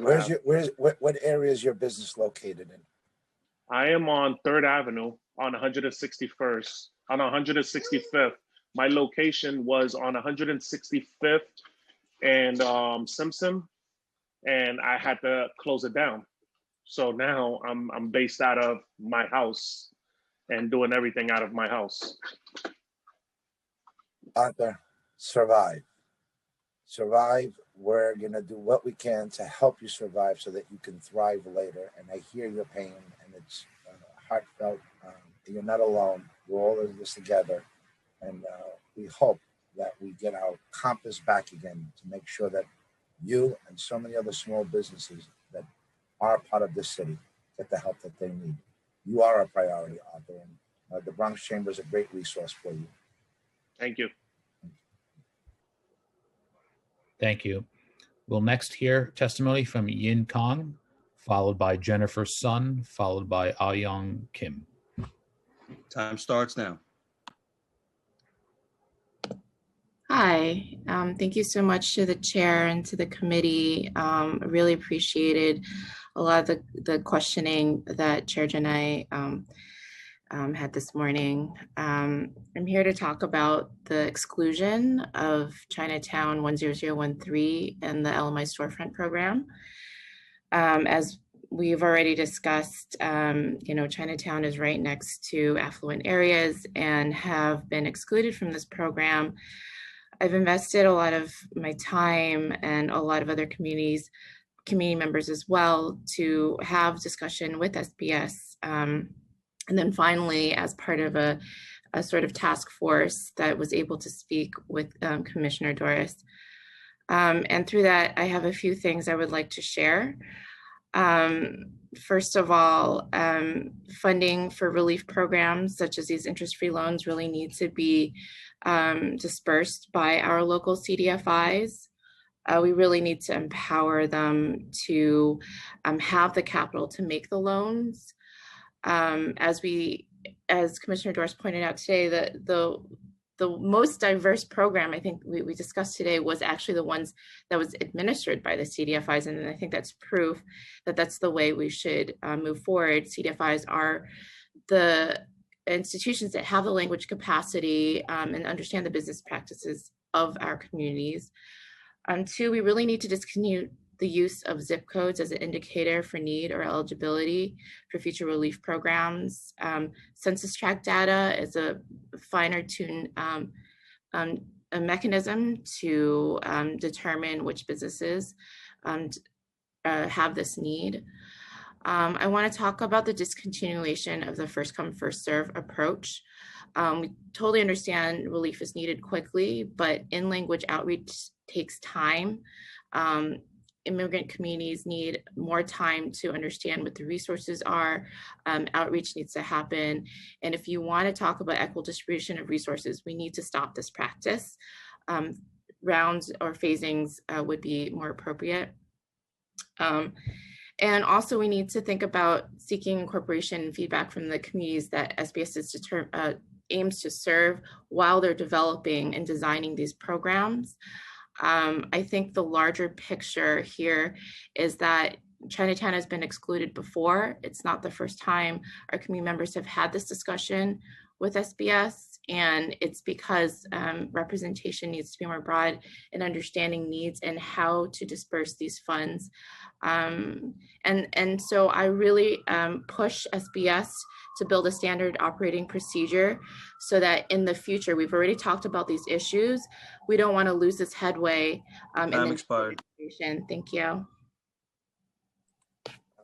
Again, I want to thank you for your testimony and for your patience. And I know that Chinatown suffered the most early on as the virus became apparent and the fear of the effects, and you never recovered. You back in early February, while the rest of the city was still operating, Chinatown was nearly shut down. So I know the hardships, and this has been conveyed to the administration and SBS time and time again. We have a lot more to do with Chinatown and the community. So thank you. Yeah. Thank you. Next, we'll hear from Jennifer Sun, followed by Ah-Young Kim. Time starts now.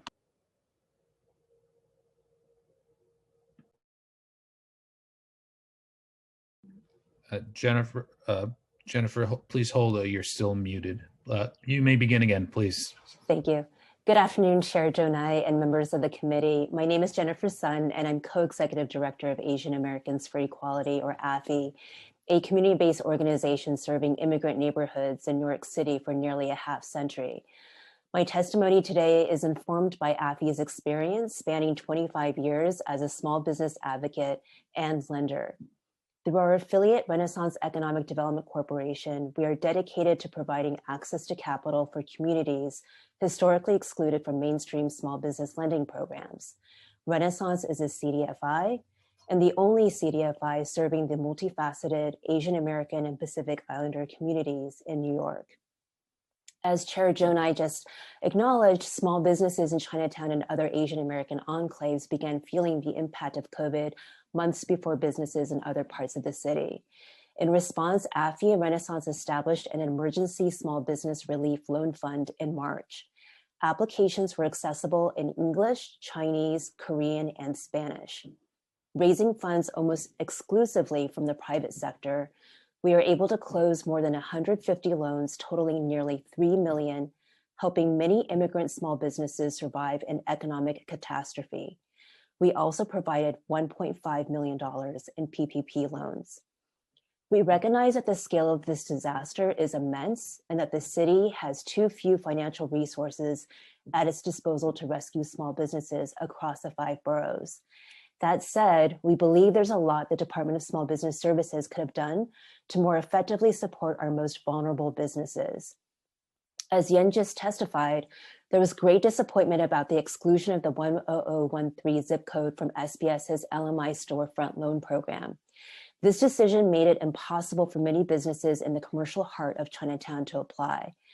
To Commissioner Doris's credit, SBS has been working to rectify the situation through a community task force, increased community outreach, and through discussions about a possible new loan program that could help Chinatown businesses. But these are all potential solutions that only materialized after SBS rolled out its programs for LMI communities in November.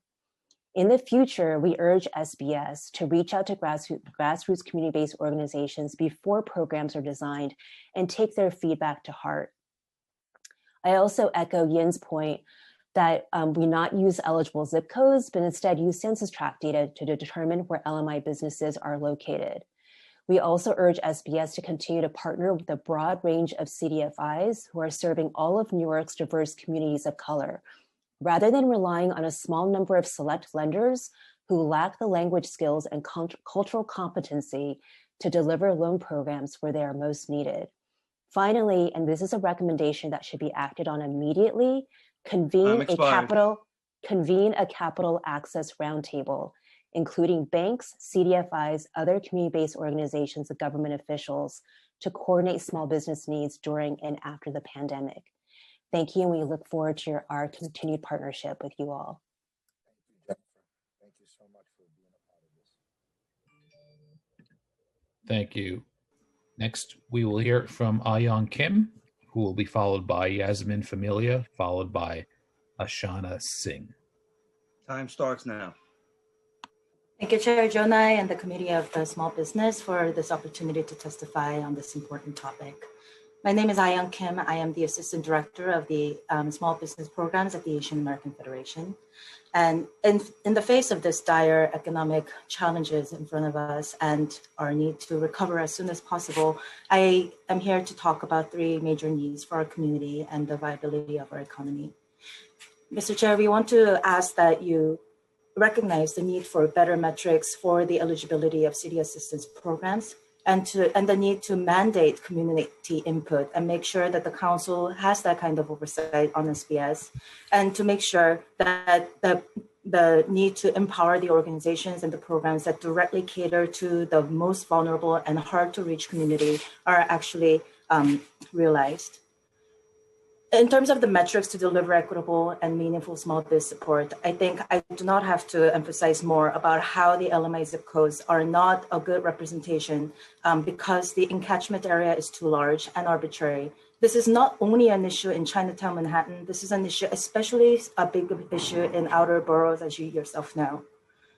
But more importantly, apart from this issue, we believe that the access, that the LMI zip codes don't actually assess the individual businesses' needs. And the fact that non-LMI regions also actually face higher rent and service fees and et cetera, business operation costs in general. So the whole idea that this housing standard is being used for an economic recovery is something that's very faulty, and we need to look back to ourselves on. We believe that this LMI standard excludes the commercial corridors with distinct identity and the culture that contributes to the diversity and economic stability of our great city. The legacy businesses and the cultural and ethnic centers of the city, where people travel to New York City from outer boroughs, other states and other countries, Mr. Chair, are the ones that are suffering and are the ones that are being told, honestly, I think you're doing better compared to other regions, so you're not going to prioritize. We want to bring attention to this issue and make sure that the council does practice oversight and make sure that the small business services actually implements a better standard. But with that said, I think that the community input has to be put into these programs with the help of the council as well.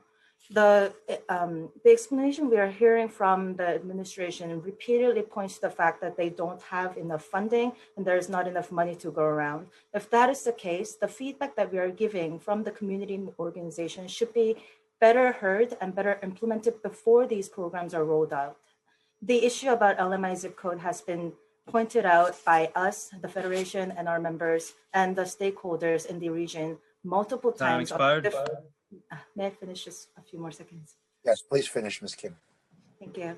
Multiple times on different programs, not just the LMI storefront loans, but the way that the SBS conducts outreach on programs like the CLA program that is very helpful for business owners who need that kind of legal representation, but don't have access. And people don't, and the outreach itself should not be based on a zip code that is used for postal services.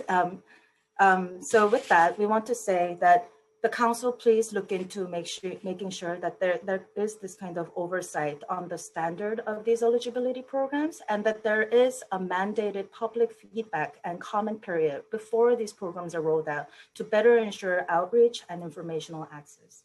Thank you very much. Thank you, Ms. Kim. I agree with you fully. Not only the metrics and the standards that are used, but the outreach, there's plenty of room for improvement. It is abysmal at best, and I apologize that we were not able to reach out into those nooks and crannies of the communities that needed the help the most. You're not alone in this. Thank you, Ms. Kim. Thank you. We'll now hear from Yasmin Familia, who will be followed by Ashna Singh. Time starts now. Hello, good afternoon, everyone. My name is Yasmin Familia, owner of Gun Hill Road Caribbean Restaurant, located at 2 East Gun Hill Road, Bronx, New York, 10467. I have been open for this business for 18 years, and I had employees, many workers throughout decades that I couldn't afford to keep right now. Another big challenge for me is to continue maintain bills, especially rent. Still the same. Landlord is unwilling to negotiate. I paid an amount over $16,000 of rent. Plus real estate tax is almost $30,000 a year. Water is like about $1,000, $200 a month. If you add that up, it's like about $20,000 a month that I'm paying over there just on those three bills. My sale has decreased 50% and never had, never had a loan or didn't have any debt before. Now that I have the SBA loan and the PPP, it has helped, but future is uncertain for me and I could not afford any more debt at this point. With the takeout and deliveries are not enough to keep the staff and to pay rent and other bills. Now there is many people unemployed and running out of unemployment benefit. No school and a lot of people closing out store, less people around the area, no food trafficking. Every people around the area are very important to our neighborhood. Because they bring business around our area too, like here in El Salon, clothing store, bank teller, they're also customer. We are also customer from each other as a business.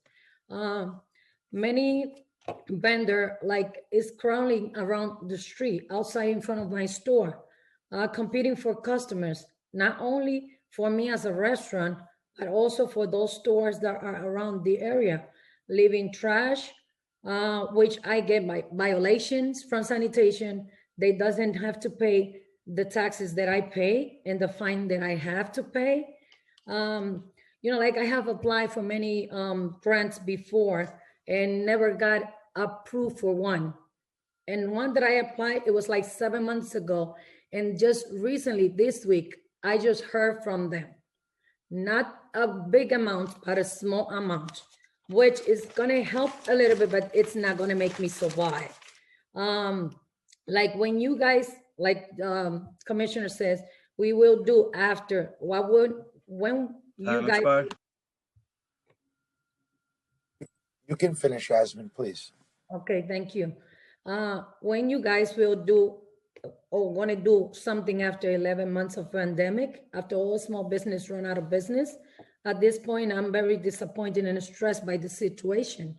You only see the situation from your side, but the situation that we have to spend it, like myself, spend like entire days and nights working very hard to raise my family, provide my employees a stable job. And now every effort has done with my staff is going down the hole. I cannot afford any more loans. I only can get any like grants if it's gonna help. But right now, like it's like I'm falling behind every month because I have debt right now. Yasmin, what was the grant that you just received notice from? What was the dollar amount? It's from us. It's called a Small Business Relief Grant Program.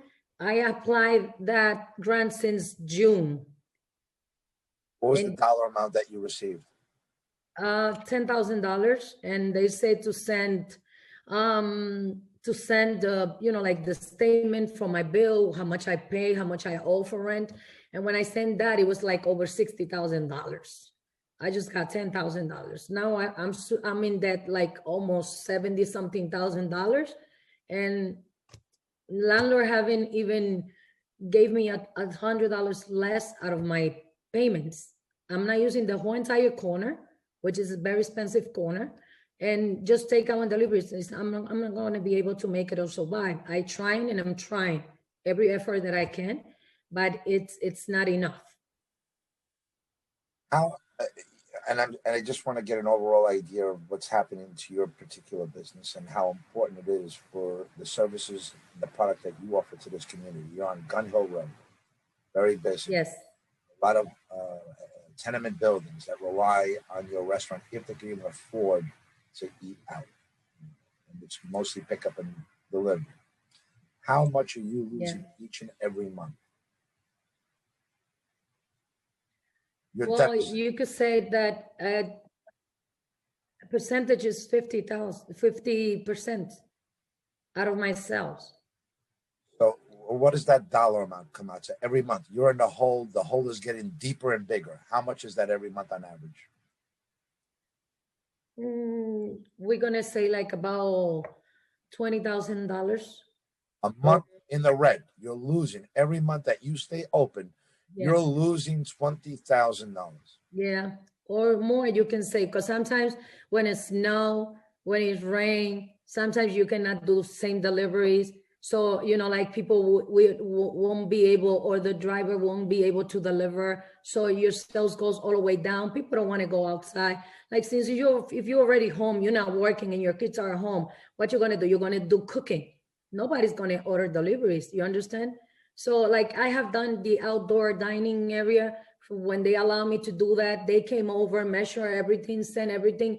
And like Susan was saying, they came over and say, I needed some reflective tape. Okay, I need that. I will do that. But they just gave me 24 hours. They came yesterday and they want that to be done today in 24 hours. And if it's not, I'm going to get fined. So they are pressuring you when you have this pressure with your payments, with the bills, with the keeping employees. Because sometimes they don't want to stay working with you because you're not giving them enough hours. But you cannot give any more hours because you can have them working for you overtime. Yes, but how many years are you in business?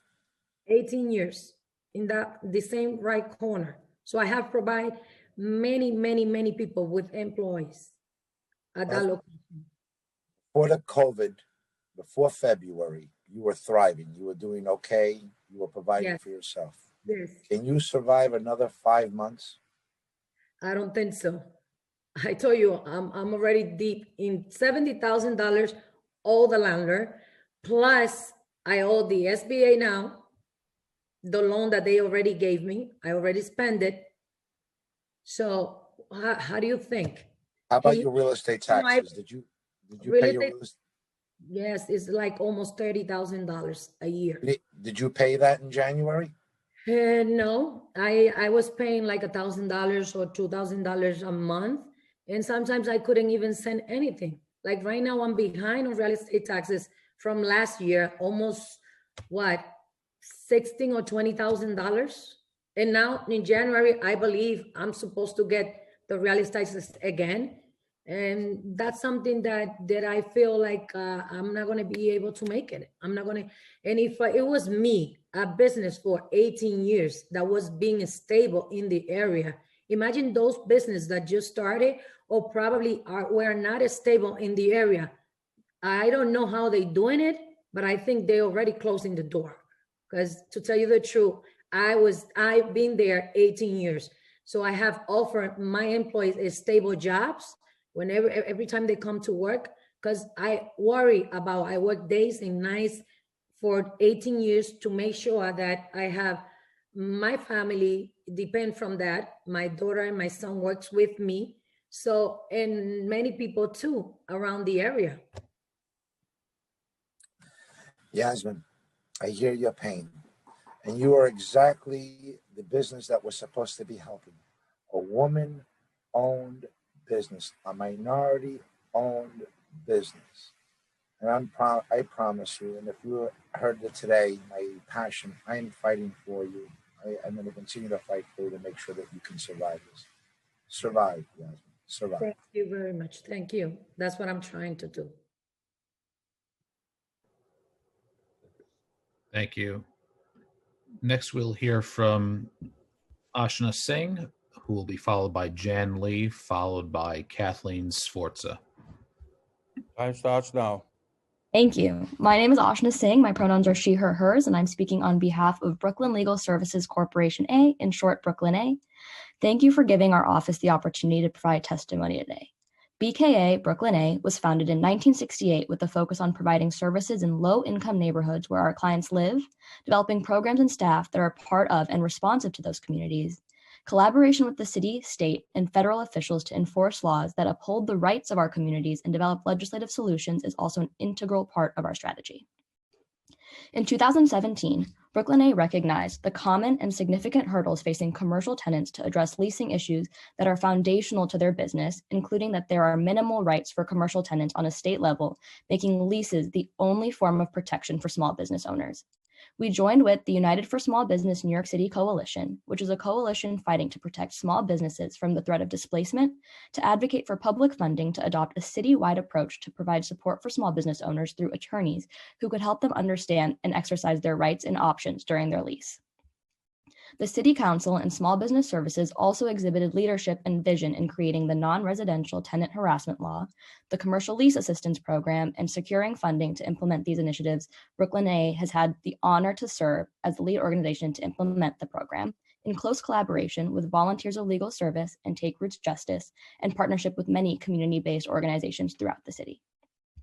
Since its inception, the CLA program has addressed over 1,200 legal matters, the demographics of whom consist of business owners from all 5 boroughs in every city council district, and who are 99% lower income, 75% individuals of color, 64% immigrants, 51% women, 33% non-native English speakers, 20% sole proprietors, and the majority with 5 or fewer employees. Legal representation in lease matters levels the playing field.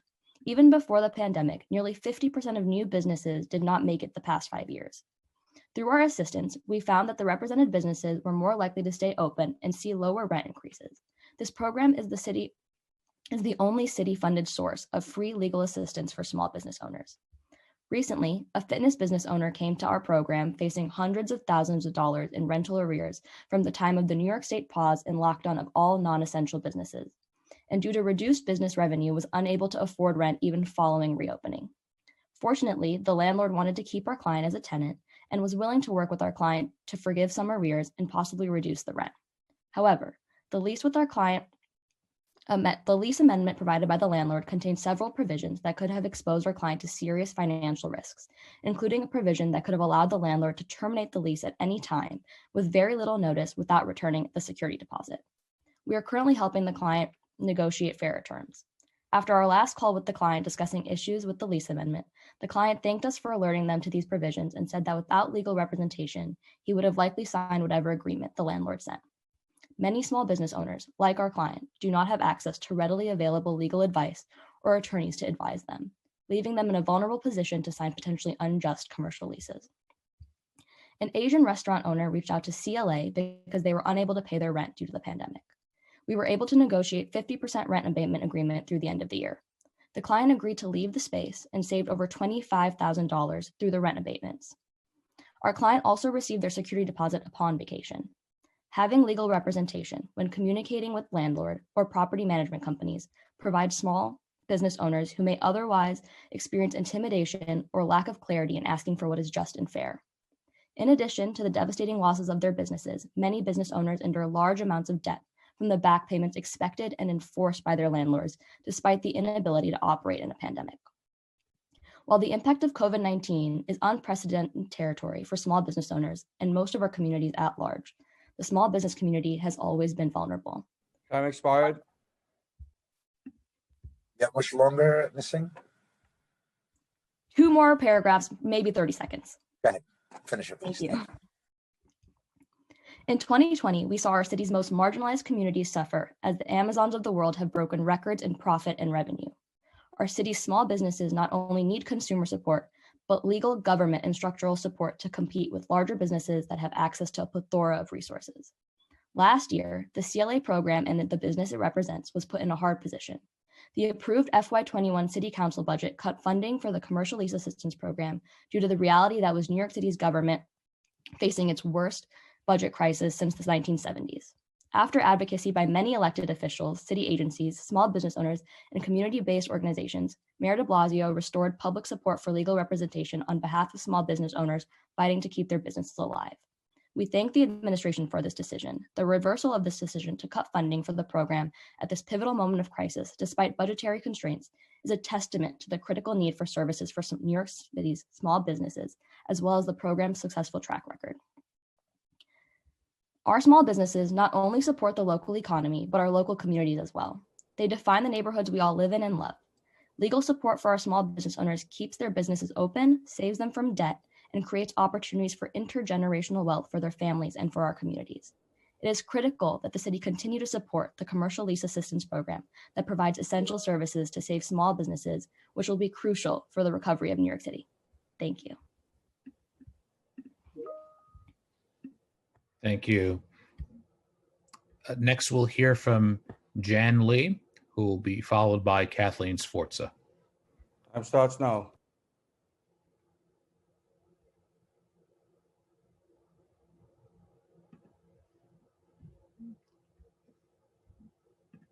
Is Miss Lee still here? Please hold on for a second. We're just trying to get you unmuted.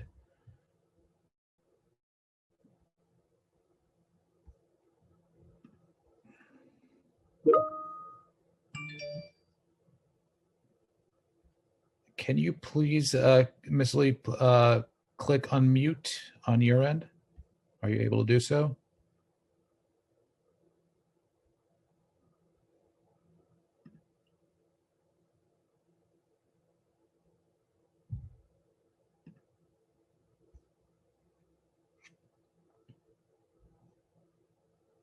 Okay, we'll move on to the next panelist for now while Jan Lee works. We try to figure out the issues with Jan Lee. So I believe we were going to hear from Kathleen Sforza. Are you? And yes, you are available. So Ms. Sforza, you may begin when the sergeant gives you the cue. Thank you. Time starts now. Okay. Hi, thank you for allowing me to speak today. I was the owner of a small business for 25 years. I closed in 2013, but this pandemic has made me feel for all the small businesses out there. When it comes to how New York City treats its small businesses, NYC will soon be an acronym for Nanny City. Why? Overregulation and taxes on small businesses do not encourage entrepreneurship. They discourage it. Government bureaucracy scares people. Government bureaucracy hits the stop button every step of the way. Business owners do not know the rules of the game. Why? Overregulation by government agencies cause rule change. Business owners can never truly know if they are doing the right thing. As I said before, I owned Town & Country on Staten Island for 25 years from 1987 to 2013.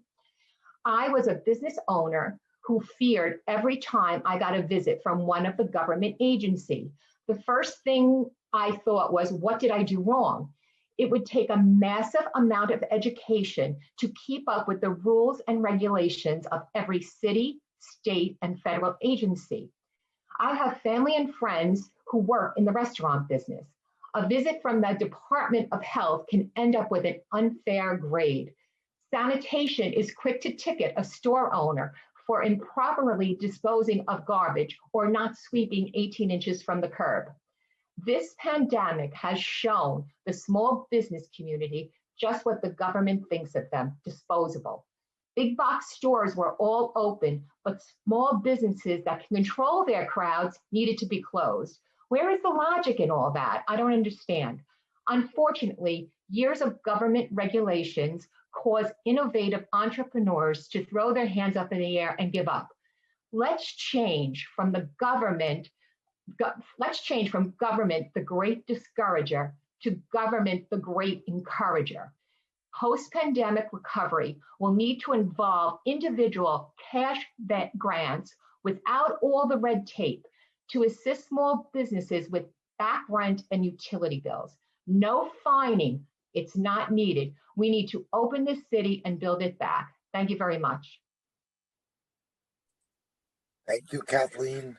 Thank you for being a voice for those small businesses that are afraid to speak up because they're afraid of retaliation. Thank you. Thank you. Thank you. Mr. Lee, are you available? Are you able to speak? Okay, please unmute yourself. Thank you. Okay, Mr. Lee, you may begin. You will be followed by Camilla Hanks. So please begin when you get the cue. I so appreciate the time given to us to speak, Chair Jonai, and to the Commissioner. My name is Jan Lee. I'm a third-generation resident and property owner here on Mott Street, historic Mott Street in Chinatown. You know, Mott Street is so well known. My family's been here going on 96 years, and Rodgers and Hart immortalized Mott Street in a song, and I'm going to spare, out of respect to the council, singing the verses from that, but we all know what they say. They talk about the push carts in Chinatown. They talk about what street compares to Mott Street. And so for 100 years, people have been humming that song as they walk down my street. And the pride that we feel as property owners and as people who are supportive of small businesses, I have 3 of them in my building. We feel, on the one hand, that we are supported at times by the city of New York.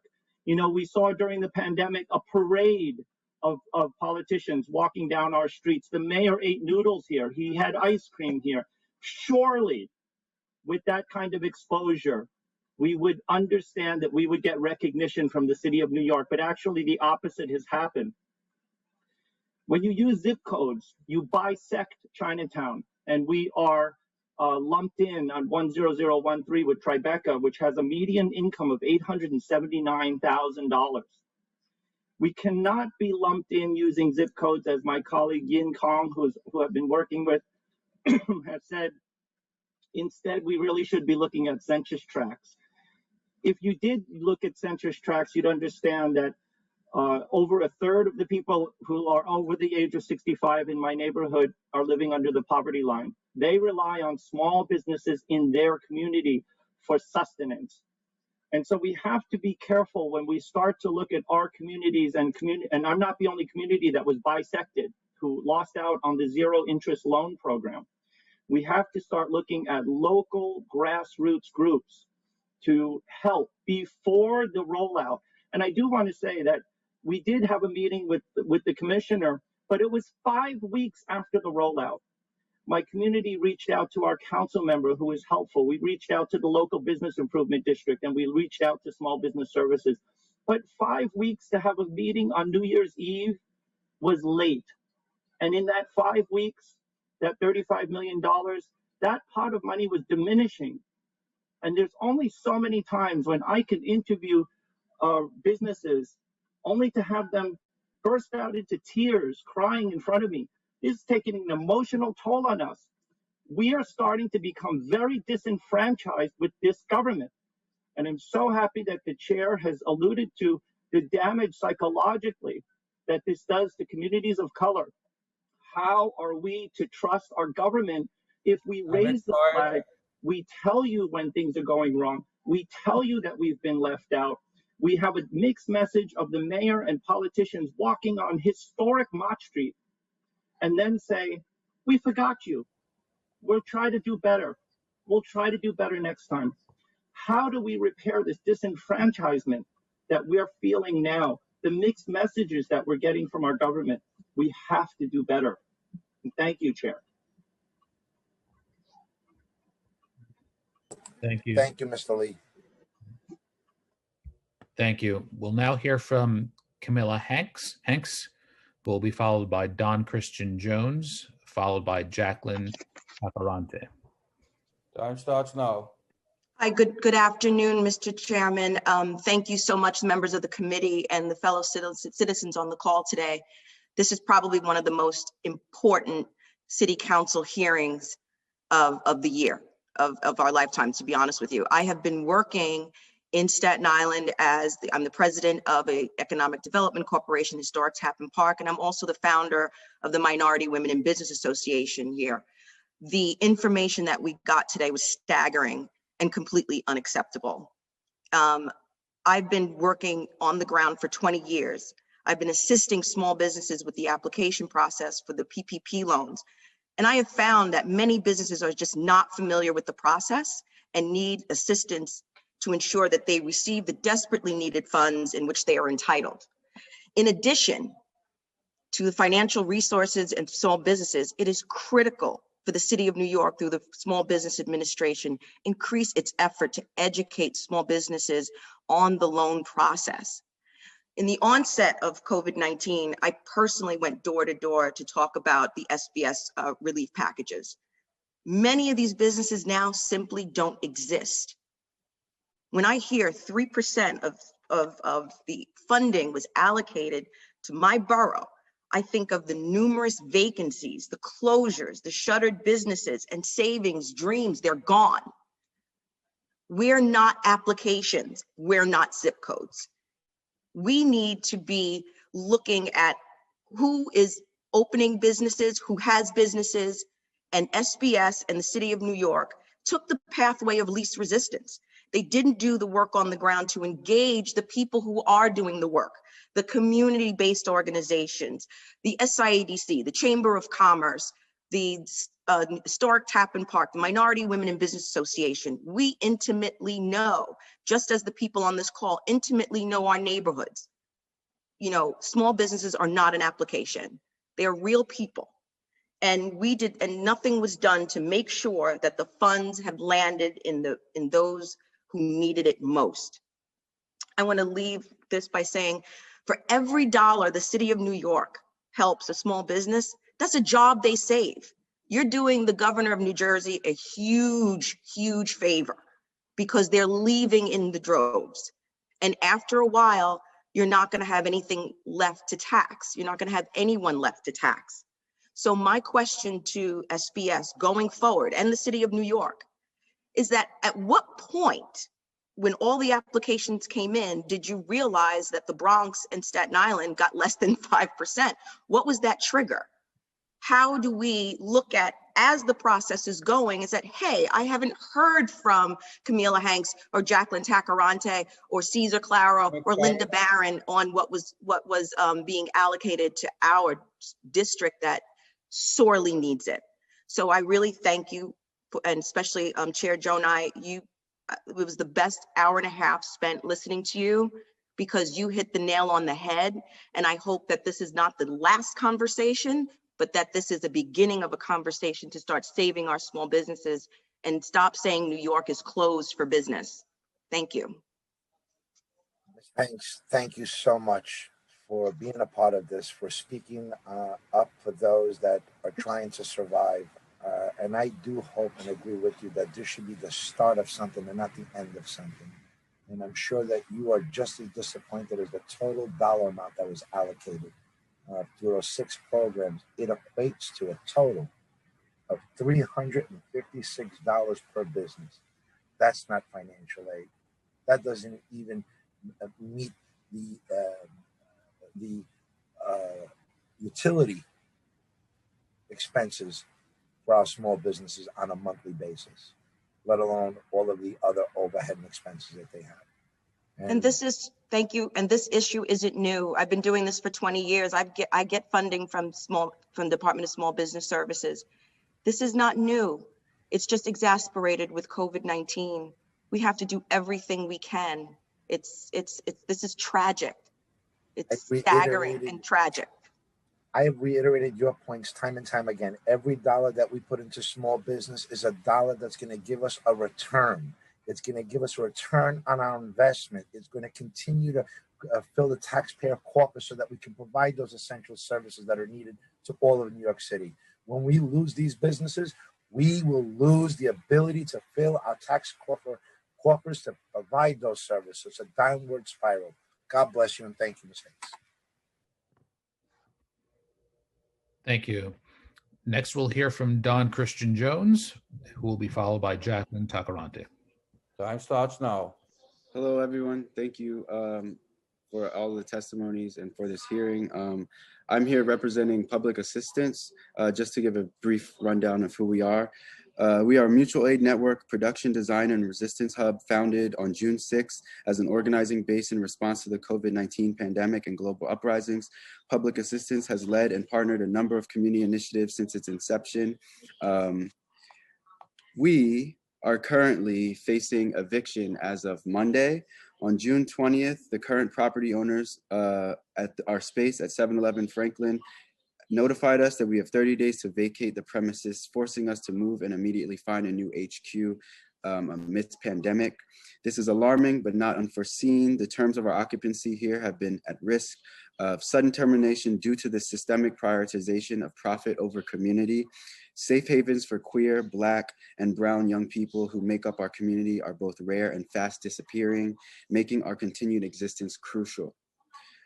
We do not wish to further escalate this conflict, situation, and relationship that have been fraught with uncertainty from start. We are intent on transitioning from our current space safely, securely, and with dignity. While this is not an easy decision to make, it is one we are coming to grips with. Our roots in Crown Heights transcend the walls of 711 Franklin. We seek a stable, hospitable environment in which to flourish for years to come. That is the gist of my testimony, and I thank you all for listening. Mr. Jones, there is a eviction moratorium in place. You cannot be evicted. I want you to take down my phone number and I will follow up with you. 718-931-1721. Thank you so much. I've been hearing much about this moratorium, and I'm just trying to find out if we must apply for it or the ways in which we can be made eligible. You're protected automatically. No one can be evicted. No business or residential tenant can be evicted under this moratorium. You are protected, and I'll go through those details with you. Thank you so much. You can sleep well tonight that you're not going to be evicted at the end of the month. Thank you.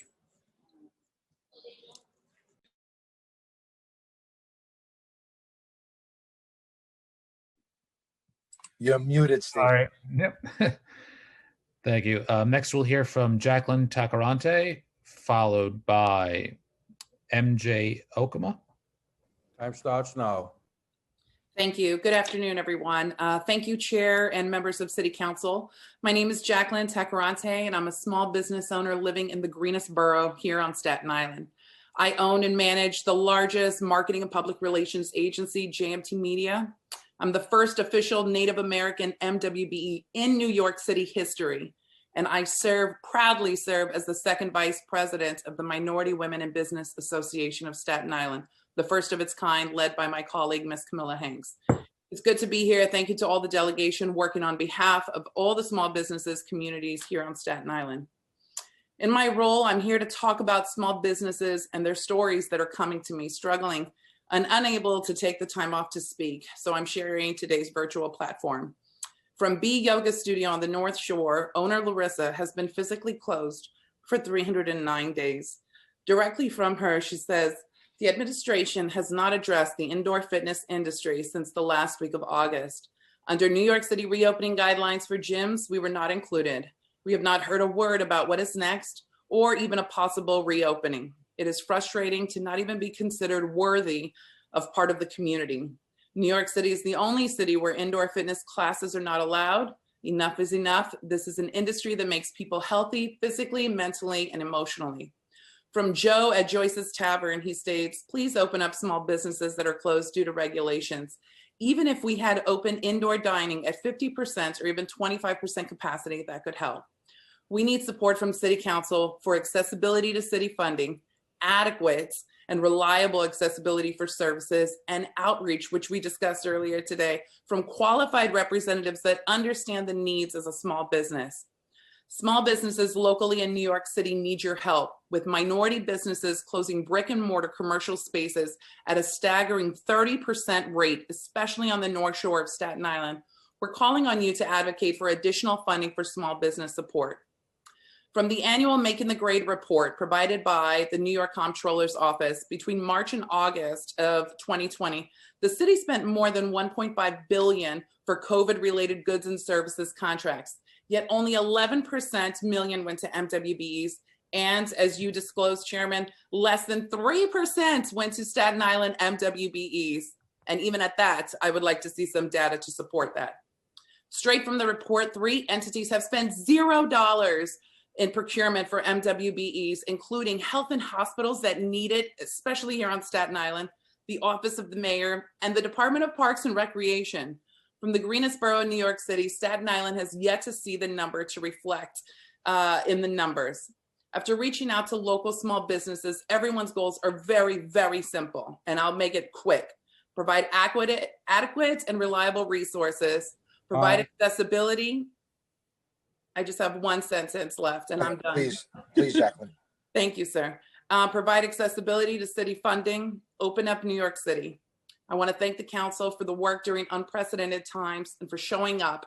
And we look forward to working with this council to help push through initiatives to help small businesses to support and flourish this beautiful city. Thank you. Jackie, God bless you. Very eloquently put.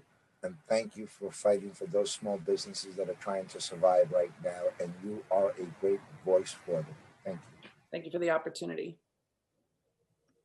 Thank you. We'll now hear from MJ Okuma, who will be followed by Letitia Romaro, who was our last registered speaker. Time starts now. Good afternoon, Chair Jonaya. My name is MJ Okuma with the Human Services Council, a membership organization representing 170 human services providers in New York City. The mayor's recovery agenda included the core priorities of creating high quality jobs and continuing to make New York the fairest city in America. Both have fallen short, due in part to his administration's refusal to work with local human services organizations on the front lines. Before the mayor's agenda was announced in September 2020, leaders from across the human services sector were brought together in June as part of the mayor's nonprofit and social services recovery task force. Members of that task force came up with a list of core recommendations to support essential workers in the sector, protect community services, and amend the procurement process to allow needed flexibility to meet community needs. None of their recommendations were implemented. At the same time, the expertise of community organizations out in the front lines were being ignored. The city cut human services contracts even more and retroactively clawed back indirect funding. Cuts in fiscal year 20 were retroactive and not announced until after the fiscal year was over. And the city still has not provided any information about how fiscal year 21 contracts will be impacted by cuts to indirect. This means human services nonprofits are currently operating in the second wave of COVID with no clear communication from the city about how much they are going to be paid for their services. The nonprofit human services sector employs 200,000 workers in New York City, the majority being women of color, and has seen a net loss of 44,000 jobs since February, with no job rebound in sight. The massive net loss of jobs is devastated not only to those impacted workers, but also to New York City as a whole. Our city's failure to have a strong and fully funded human services sector undermines the scope and effectiveness of essential services in a time of desperately growing need and sets our city's recovery back. Cuts to human services during the pandemic and the refusal to listen to the nonprofit social services recovery task force has deeply harmed the communities in crisis that the Blasio administration claims to support. These actions obstructed our city's recovery in communities already impacted the most by COVID-19 due to structural racism, ableism, and income inequality, with Black and Brown New Yorkers suffering the deepest harm. In order to support the recovery in the communities that need it the most, and to support the essential role that community nonprofits play in our economy, the funding for jobs and services in the human services sector provides must be restored and bolstered. Without immediate action, it will only be more difficult for our city to recover and rebuild. Thank you, Chair Dronai, for holding this hearing and giving me the opportunity to testify. Thank you for your testimony.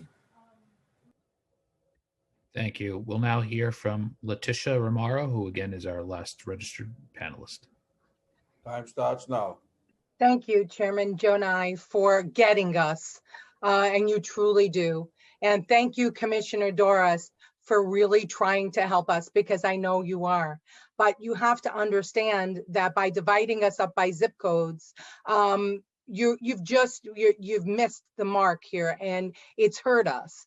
You know, small business owners take home an average of $60,000 in salary a year. That's less than most civil servants actually take home. And you all have been able to keep your paychecks. But we generate 50% of the employment in the city, about $1 billion in payroll. So when you don't look at us as a whole, when you don't help us, the small business owners, the mom and pop shops, then what you do is you allow for the corporations, the big corporations, who could sustain these closures and this up and down with what we're allowed to do. You're helping them and you're hurting us. Small businesses operate on about a 20% profit margin. So when you cut our ability to deliver services to 25%, you've put us into bankruptcy. And for most of us, we've mortgaged our homes to live our dream, to employ other people and to deliver services. So if you put us out of business, not only do you lose our employees, but you lose our business taxes, and then you also, we become homeless. So where do we go? We go to whatever state is going to be business friendly to us, because truly small business owners, if they're not allowed to ply their business, what incentive do we have to stay? And so I ask you, if you take anything away from this hearing, think of this: Staten Island, 5 programs that you have offered, and 3 of them we have not received any benefits from. That's not right. That's wrong, and that's because of how you've based, the information on zip codes. You have to do better. It is unfair to punish one zip code against another, as we've seen with Chinatown. Look at us as a global entity, the entity that is the engine of New York City. Keep us here. Let us be the rock and the foundation so that we employ others. Remember, we are the ones that care about our customers. We know how to take care of our customers. We know how to keep them safe, because if we didn't, then we wouldn't be in business at all. So out of $89 billion budget, $4.4 million for small business? No, that's so wrong. Remember, we also, because of our leases, triple net leases, we are responsible for property taxes. And so I just want to leave you with this is please just think of us as a whole. We have building owners, we have cab drivers, we have entertainers, we have restaurants. You can make the difference in our economic recovery in the future if you help us stay here. We can't hang on without you. Thank you. Thank you so much. And I'm so glad that Staten Island came out in such strong numbers to participate in today's hearing so that we can understand the unfair disparity between counties and boroughs and zip codes. Thank you for sharing your story. Survive. We're going to try to figure this out, and I'll continue to be that advocate for you. Thank you. Thank you, Chairman. Council, Yep, just gonna I'd just like to say if we have inadvertently missed anyone who has registered to testify today and has not yet been called, please use the Zoom hand raise function and I'll call on you in order. Seeing none, I will now turn it back over to Chairman Jonai to adjourn the hearing and offer any closing remarks. Thank you. thank you, Steve. I want to thank all of you for being a part of today's hearing. Your testimony has been heard. It will be reflected on, and I promise you that we're going to do what we can to rectify any of the wrongs. And I'll continue to be that advocate for you and to all of the small businesses in New York City, the 240,000 small businesses. Survive. We will thrive together when we come out of this pandemic and crisis. God bless you. Thank you.